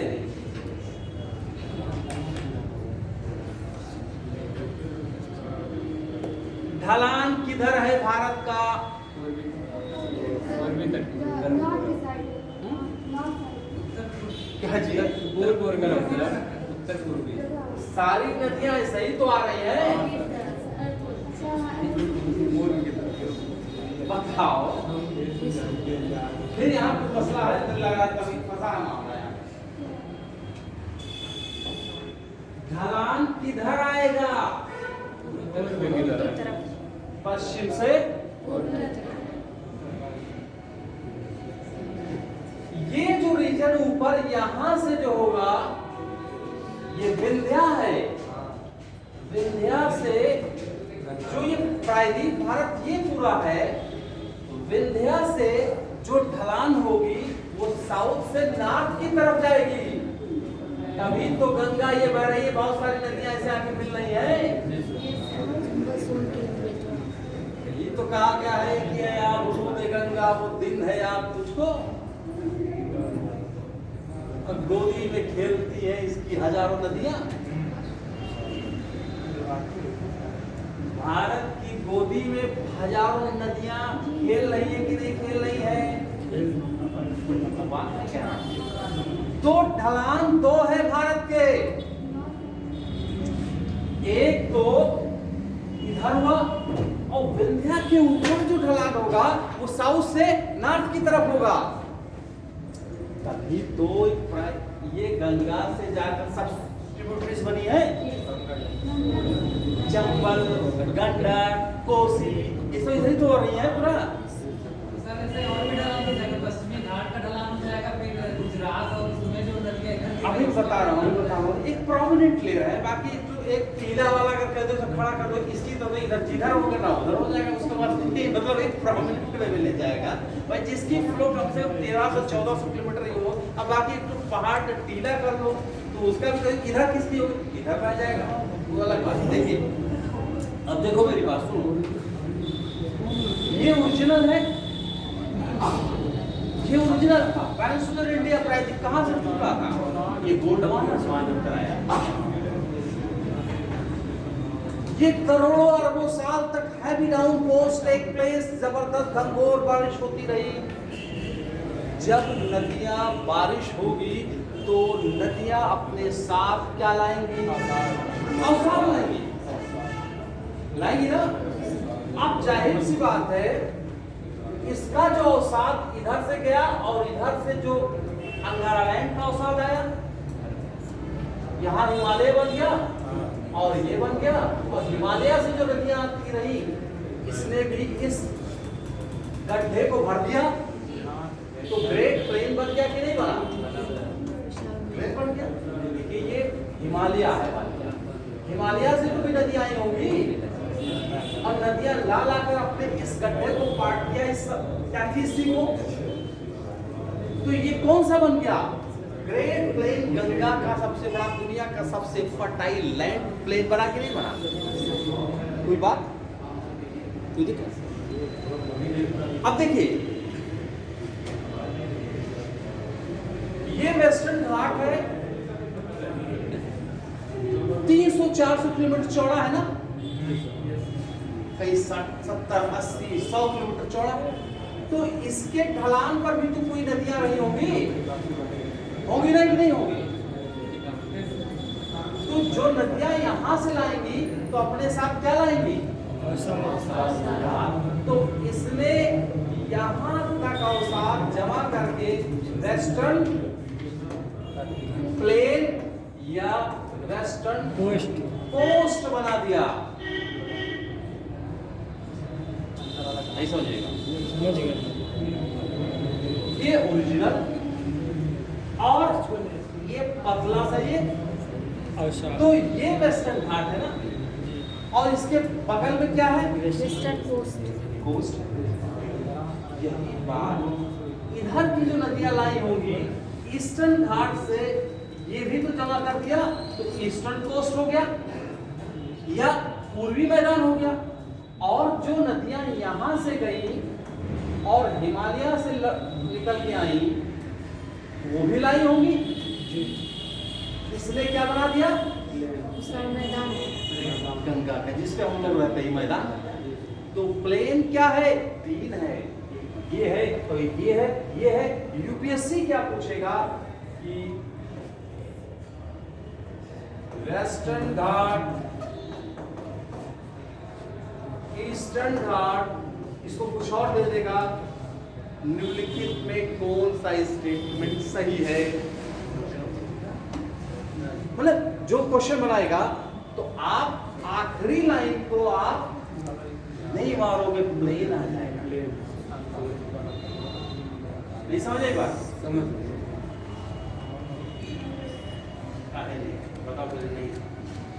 मैंने कहा कि ये वाला रीजन ये पेनिनसुलर इंडिया है, और इधर से जो नदियां लाई हैं वेस्टर्न घाट से, इन्होंने अपना अवसाद जमा करके ये प्लेन बना दिया है, वेस्टर्न प्लेन या वेस्टर्न कोस्ट बना दिया।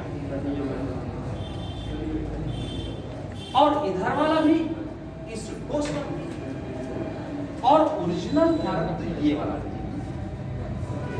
और इसके ऊपर इन्होंने भी सेटलमेंट ला के जमा किया, जिसपे हम लोग रह रहे हैं, पंजाब, यूपी, बिहार, वेस्ट बंगाल, यही वाला रीजन है। ये दुनिया का हाई फर्टाइल रीजन है। अब समझे बात? तो लास्ट वाला लाइन पे क्या मारना है? Plane, western plane. वेस्टर्न, अभी भी देखो, वेस्टर्न कोस्ट है ये, या वेस्टर्न प्लेन है। आप समझे कि नहीं समझे बात? हम लोग कहां पहुंचे थे?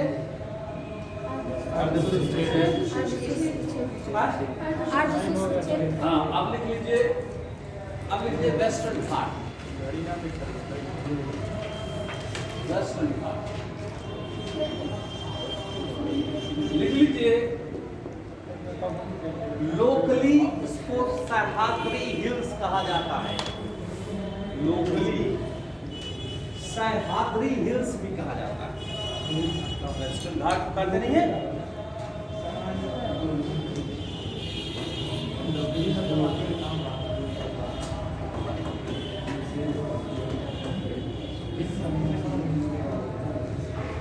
देखिए, ताप्ती नदी के साउथ से शुरू होता है,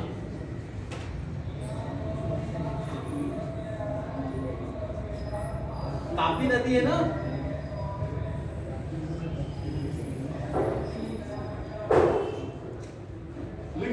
संपूर्ण भारतीय भूदृश्य का कितना प्रतिशत है ये? 5.8%।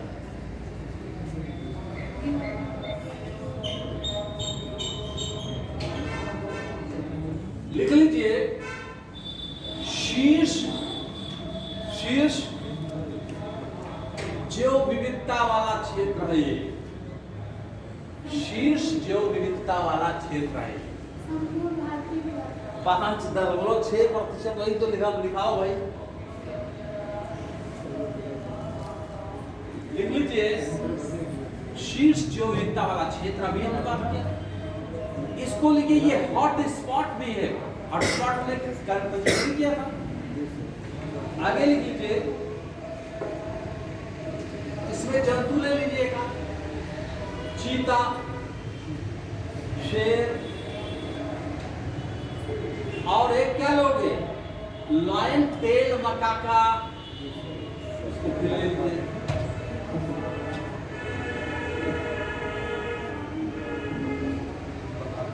अगला लिखिए, दक्कन का प्रायद्वीपीय भाग क्षेत्र। दक्कन प्रायद्वीपीय क्षेत्र, Deccan peninsular reason, Deccan peninsular reason. ये कहां से कहां, ये क्या आएगा इसमें? देखो मेरी बात,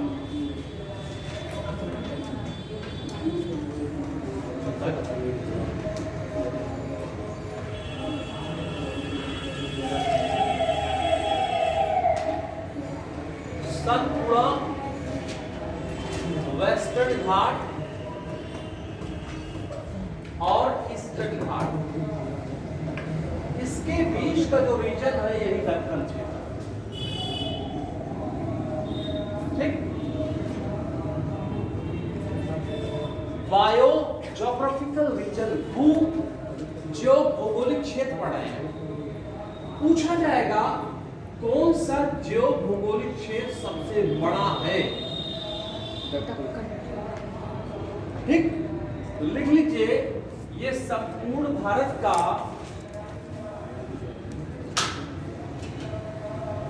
सर्वाधिक विस्तृत जो भौगोलिक क्षेत्र है।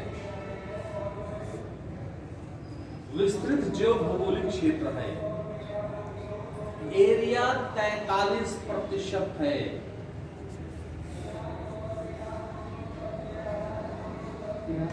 (43%)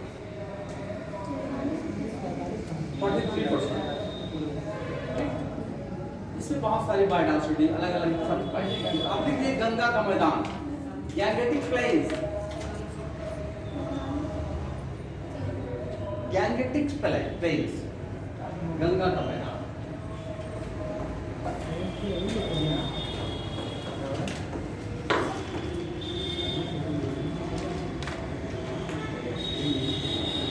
भारत के इतिहास में मानवता की सभ्यता में दुनिया में जितने भी आक्रांता हुए हैं, सबकी निगाहें इसी गंगा के मैदान में सदियों से टिकी हुई थी। क्यों? अनाज, ये अनाज हाई फर्टाइल लैंड। दुनिया में कहीं भी कोई रहा है, उसकी निगाह हमेशा इसी लगी रहती थी। क्यों? अनाज। पहले आज की तरह से इसे थोड़ी थी, जहां वो दो निकल आया, भाई फर्टाइल नहीं था, कोई लैंड उस तरह का नहीं था, वैसे तो था। ये बिल्कुल देख लो, चारों तरफ लहरा रही, फसल लहरा रही कि नहीं लहरा रही? टोटल भारत का कितना प्रतिशत है ये? 42। यार 45 यही हो गया तो 42 हो जाएगा। कौन सा गणित लगा रहे हो? 11।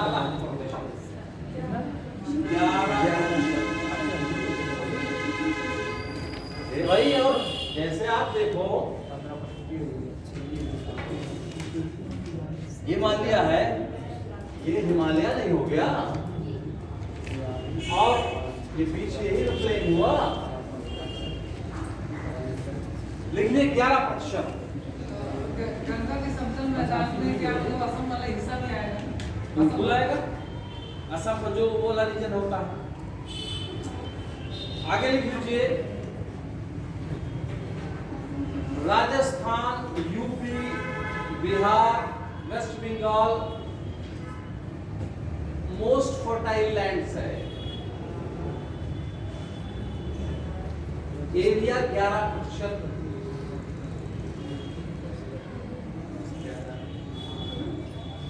इसमें लिख लीजिए बायोडायवर्सिटी, मैंग्रोव फॉरेस्ट मिलेगा, मैंग्रोव फॉरेस्ट।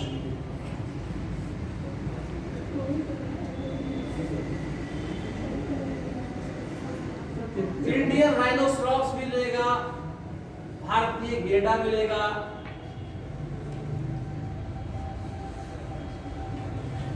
घड़ियाल भी मिल जाएगा यहाँ पर। अब लिखिए उत्तर पूर्वी क्षेत्र, north eastern region.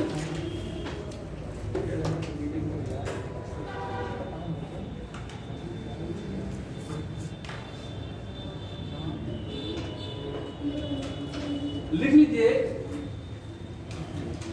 North eastern क्षेत्र कितना है पूरे ज्योग्राफिकल एरिया का? बताओ।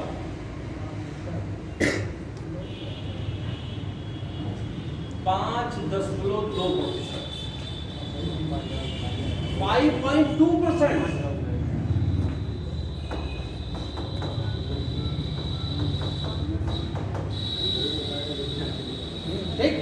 अगला लिखिए, पॉइंट लिख लीजिए, रिच बायोडायवर्सिटी, बहुत ज्यादा जबरदस्त जो विविधता पाई जा रही है।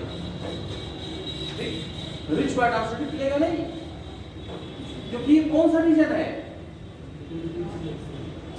ये हॉट स्पॉट रीजन नहीं आ गया, हॉट स्पॉट रीजन भी तो है नॉर्थ ईस्ट वाला, हिमालय का हॉट स्पॉट रीजन भी तो हो गया था। तो रिच बायोडायवर्सिटी लिख लीजिए। उष्ण, यहाँ उष्ण कटिबंधीय वनस्पतियां भी पाई जाती हैं। भारत में उष्णकटिबंधीय वनस्पतियां कहाँ पाई जाती हैं? ट्रॉपिकल एवरग्रीन फॉरेस्ट कहाँ पाई जाएगी भारत में? क्या पाई भी जाएगी कि नहीं पाई जाएगी? पाई जाएगी। कैसे पाई जाएगी? एवरग्रीन फॉरेस्ट में? हाँ, एवरग्रीन फॉरेस्ट तो वेस्टर्न घाट और हो गया, असम का रीजन हो गया, असम का, और ये असम का मतलब नॉर्थ ईस्ट हो गया, वो नॉर्थ ईस्ट हो गया। और कोस्टल रीजन पे जो अंडमान है इसमें भी पाया जाएगा। 3 biodiversity evergreen, tropical evergreen forest पाए जा रहे हैं भारत में। एक नॉर्थ ईस्ट मिल गया, और एक वेस्टर्न घाट मिल गया, एक अंडमान निकोबार, 3 जगह पाई जाती है, ध्यान रखिएगा। समझ गए बात? पूछा गया सवाल। अब लिख लीजिए, इसमें कुछ मशहूर जो है फ्रूट है, जैक फ्रूट। जैक फ्रूट क्या है? कटहल। कटहल यूपीएससी पूछ चुका है इसका। जैक फ्रूट वनस्पति कहाँ मिलेगी? नॉर्थ ईस्ट में बहुत मिलती है। बांस भी मिलेगा यहाँ, बांस, ठीक है, बांस। तटीय क्षेत्र, तटीय क्षेत्र अग्रवाल और पर तटीय क्षेत्र, कोस्टल एरिया।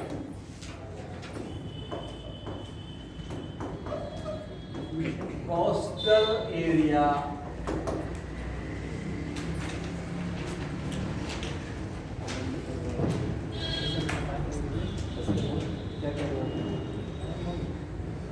पूर्वी और पश्चिमी तटीय क्षेत्र, पूर्वी पश्चिमी तटीय क्षेत्र हो जाएंगे ना, बहुत ही कम एरिया है, इसको फिक्स इसलिए नहीं करते हैं, घट बढ़ सकता है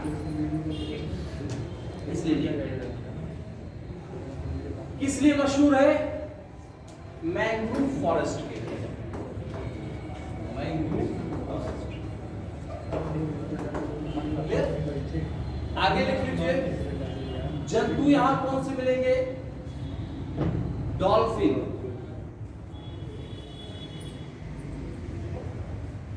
पूर्वी तट पे कौन सा बहुत मशहूर है? ईस्टर्न कोस्ट पे कौन से मिलेगा बताओ?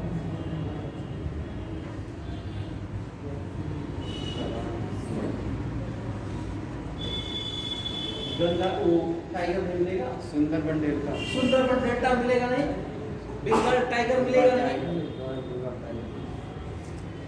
इसीलिए आप लिख लीजिए बंगाल टाइगर।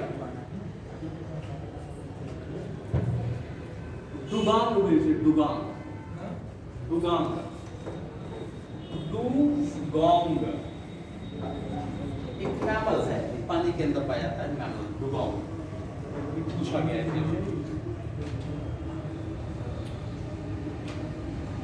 डीपीए आइलैंड लिखिए, डीपीए रीजन 10वां लिखे, 10वां डीपीए 6।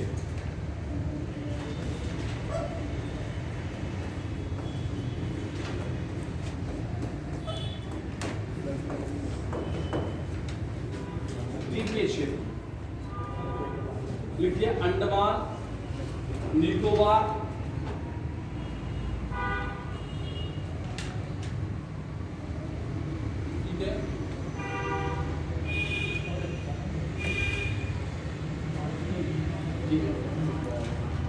लिख लीजिए। ये भारत का 0.03% है, बहुत कम है, 0.03। इसमें लिख लीजिए animal mostly dolphin, jackfruit, coconut.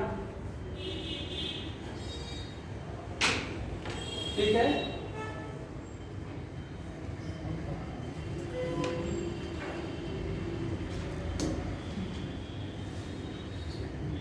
ठीक है। अब देखिए हम लोग पढ़ते, ये बायोलॉजिकल रीजन हो गया। अब हम लोग बायोडाइवर्सिटी में हम प्रजातियां ही पढ़ रहे हैं, स्पीसीज पढ़ रहे हैं ना, स्पीसीज पढ़ रहे हैं। तो स्पीसीज भी कई प्रकार की होती है,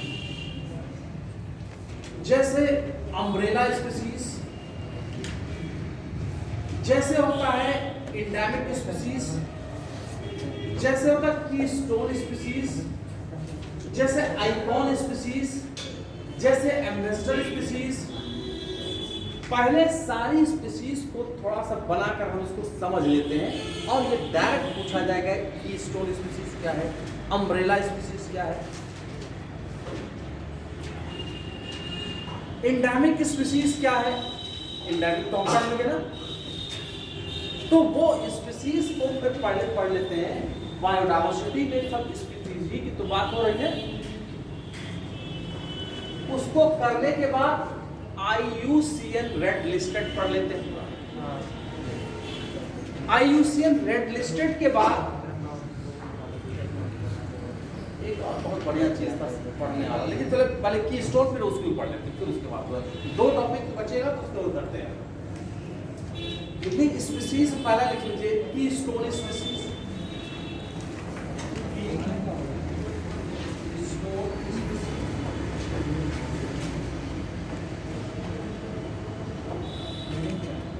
endemic species,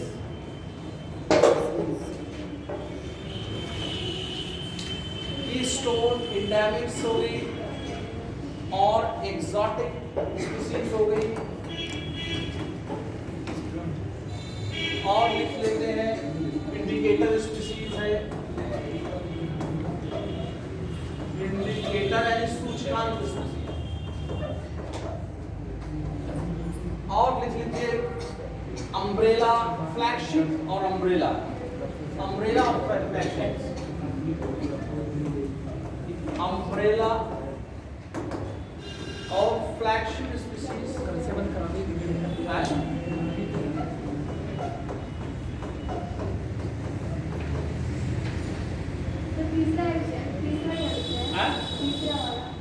exotics,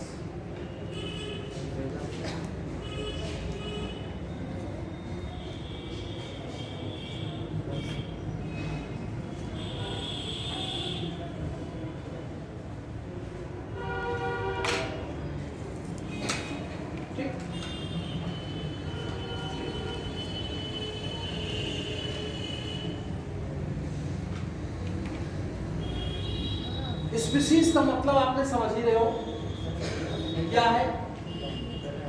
group of population which interbreed to produce fertile offspring, हमने बता दिया था। अब ये जो स्पीसीज के बारे में बताने जा रहे हैं, ये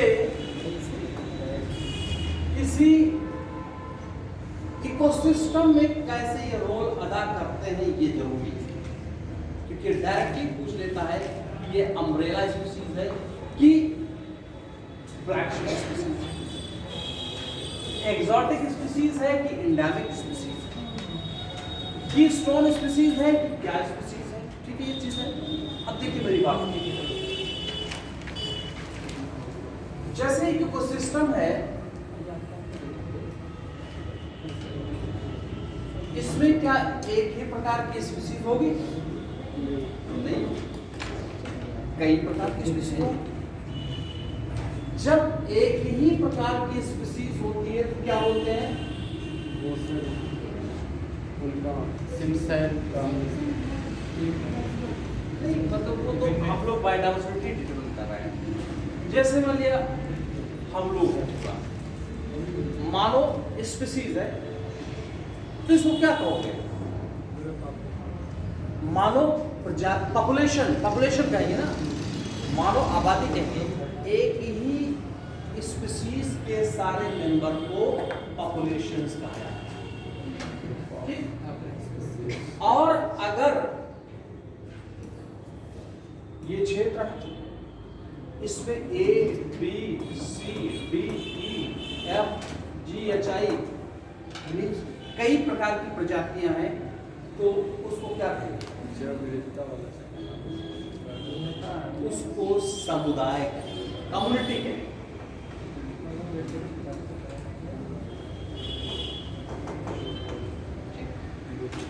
ये कम्युनिटी होगी, एक ही प्रजाति के बहुत सारे मेंबर हैं, पॉपुलेशन हो गई। अब जैसे हम लोग मनुष्य हैं यहाँ पे, तो जितने लोग हो एक ही प्रजाति है, तो ये पॉपुलेशन हुई ना। इतने ही जीव होते, लेकिन सब कोई एक सांड होता, एक गाय होता, एक भैंस होता है, एक मेढक होता, एक चूटी होता, चूटा होता, कटमल होता, ये सब होता, तब क्या होगा? एक कम्युनिटी बनेगी, बनेगी ना। अब देखो मेरी बात, जैसे एक फॉरेस्ट है, बहुत सारी स्पीसीज है, एक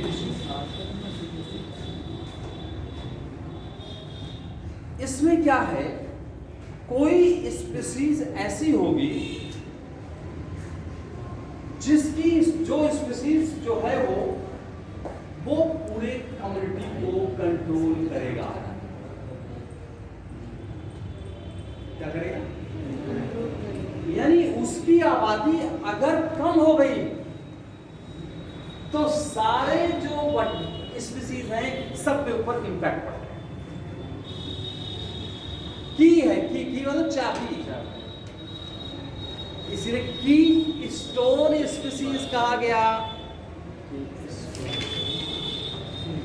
तो पूछा जाता है व्हाट इज की स्टोन स्पीसीज? ऐसी प्रजाति जो किसी कम्युनिटी के अंदर मौजूद है, लेकिन उसके ऊपर जरा सा इंपैक्ट हुआ तो पूरे कम्युनिटी के डिफरेंट स्पीसीज सब पर असर पड़ जाएगा। यानी सारे अलग अलग प्रजातियों को कंट्रोल करने वाला जो स्पीसीज है वो टोटल वही की स्टोन स्पीसीज नहीं समझ में आई बात? जैसे एक जंगल, ये जंगल तो बहुत सारे स्पीसीज होंगे नहीं होंगे। इसमें गूलर का पेड़ होता है, गूलर, ये गूलर का पेड़ जो होता है वो की स्टोन स्पीसीज है, क्योंकि वो बहुत सारे फूड चेन जो बन रहे हैं, सारे फूड चेन में कहीं ना कहीं वो एक स्टेप है गूलर। अब गूलर का पेड़ खत्म कर देने से मतलब ये हुआ कि उस फॉरेस्ट की कम्युनिटी डायरेक्टली इंपैक्ट पड़ गई। नहीं समझ में आई बात? तो कीस्टोन लिख लीजिए, ऐसी समुदाय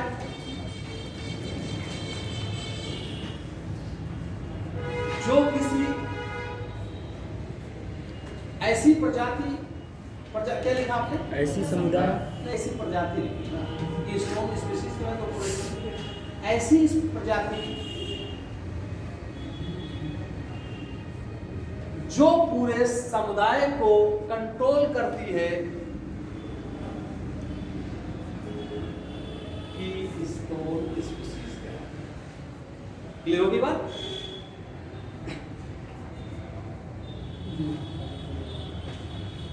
चाहे उसकी आबादी कम हो या ज्यादा, लेकिन सबको कहीं ना कहीं उससे काम लगा रहेगा और उसके डिस्टर्ब होने से पूरी कम्युनिटी पूरी तरह से डिस्टर्ब हो जाएगी। ठीक, अगला लिख लीजिए, अगला स्पीशीज क्या है? Endemic species. एंडेमिक स्पीशीज, इसके बारे में बताइए। एंडेमिक मतलब खत्म होने के कगार पे। एंडेमिक का मतलब एंड हो गई, तो एंड कहने का मतलब ये है लगाए तो तिगड़ा थोड़ा सा जो है जुगाड़ काम जो है किसी स्थान विशेष पर पाए हाँ, जाने सही। वाली प्रजाति। हम लोग अब तक एंडेमिक हॉट स्पॉट में एंडेमिज्म तो पढ़ रहे थे। बहुत सही, बहुत अच्छे शब्दों में, कंठस्थ शब्दों में इन्होंने बात कही, बहुत अच्छी बात। लिखिए, एंडेमिक स्पीशीज किसी विशेष स्थान पर पाई जाने वाली प्रजाति ही को एंडेमिक स्पीशीज कहते हैं।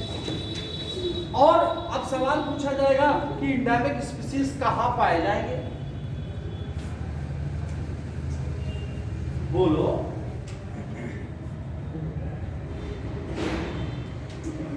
एंडेमिक स्पीशीज कहां पाए जाएंगे?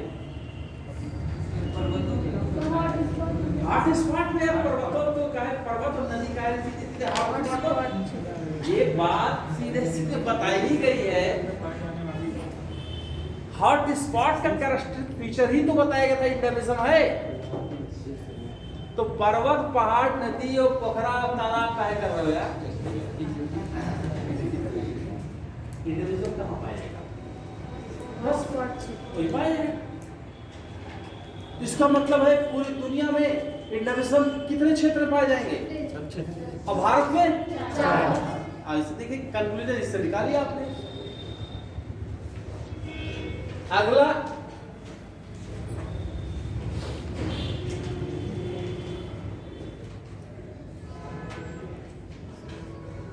अगला क्या है? इंडिकेटर एक्सोटिक स्पीशीज या किसी को एलियन स्पीशीज भी कहते हैं। ये क्या है? जो बाहर से आती है, वो जब बाहर से कोई चीज जब लाई जाती है तो पूरे इकोलॉजी को डिस्टर्ब करती है, और इकोलॉजी को डिस्टर्ब करने पे क्या होता है? उस फूड चेन में डायरेक्टली डिस्टर्बेंस आ जाती है, और फूड चेन डिस्टर्ब होगा तो फूड वेब डिस्टर्ब होगा। तो हमेशा जैसे आपने देखा एक एग्जॉटिक फिश, एक एग्जॉटिक है वाटर हाइसेंथ। हाँ, नहीं सही कह रहे हैं आप, लेकिन उसको ये जलकुंभी जो है ये अमेरिकन स्पीशीज है। जब आई ये तालाब में पूरे पॉन्ड इकोसिस्टम को कोलैप्स कर दिया इसने। आइकॉर्निया क्रैसिपस, आइकॉर्निया क्रैसिपस ये जलकुंभी का नाम होता है।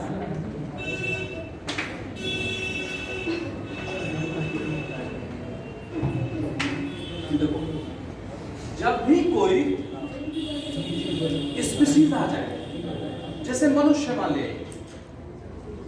हम लोग सब रहते हैं, अचानक कोई ऐसी प्रजाति आ जाए तो क्या होगा? उथल पुथल मच जाएगा कि नहीं उछलेगा?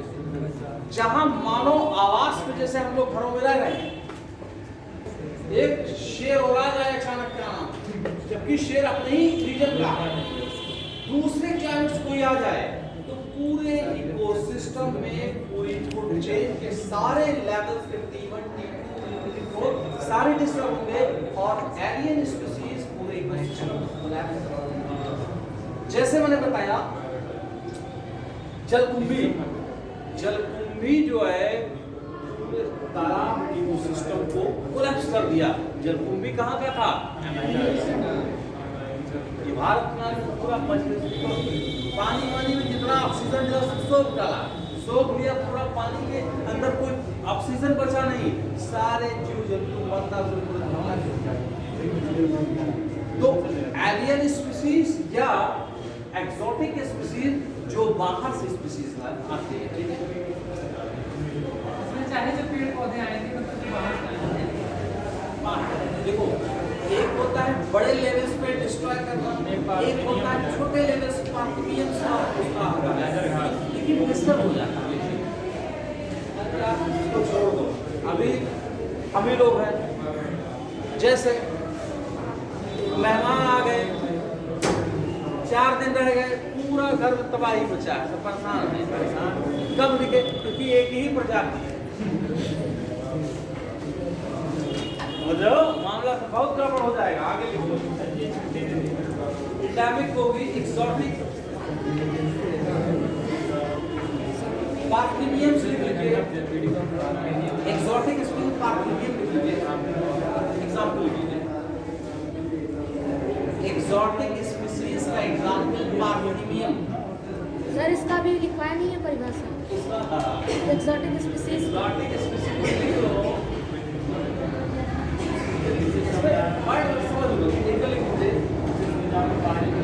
इसको नॉन इंडिजिनस स्पीसीज कहते हैं। इस तरह से लिख लो, जो प्रजाति बाहर से आती है किसी इकोसिस्टम में उसको एक्सोटिक स्पीसीज कहते हैं। पार्थिनियम,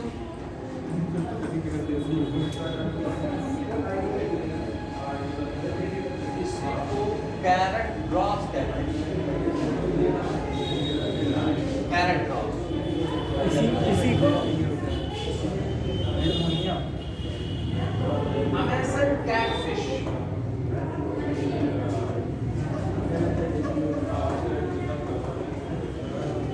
अमेज़न कैटफिश दो बहुत इंपॉर्टेंट है। इसमें आलू मिर्च ये सब कॉफी ये सब चीज नहीं आएगा, चाय कॉफी ये सब। देखिए उसमें भी आता है, लेकिन क्या है वो इकोलॉजी को बहुत ज़्यादा डिस्टर्ब नहीं करती, इसलिए बता रहे हैं वो एडजस्ट हो जाती है। तो अब जैसे ये बताया कि जैसे पार्थिनियम आया या क्रिस्पस जो आया, मतलब जलकुंभी, उसने डायरेक्टली दूसरे इकोलॉजी को डिस्टर्ब कर दिया, ठीक है। जैसे कोई कॉफ़ी आई, कॉफ़ी हर जगह तो नहीं डेवलप होगी, एक खास करके इकोलॉजी होगी वही डेवलप होगी। अगर उसको लाओगे तो इकोलॉजी की डिस्टर्ब बढ़ जाएगी, ये चीज़। अब लिख लीजिए कौन सा? इंडिकेटर स्पीसीज, ये बहुत इंपॉर्टेंट है, इंडिकेटर स्पीसीज।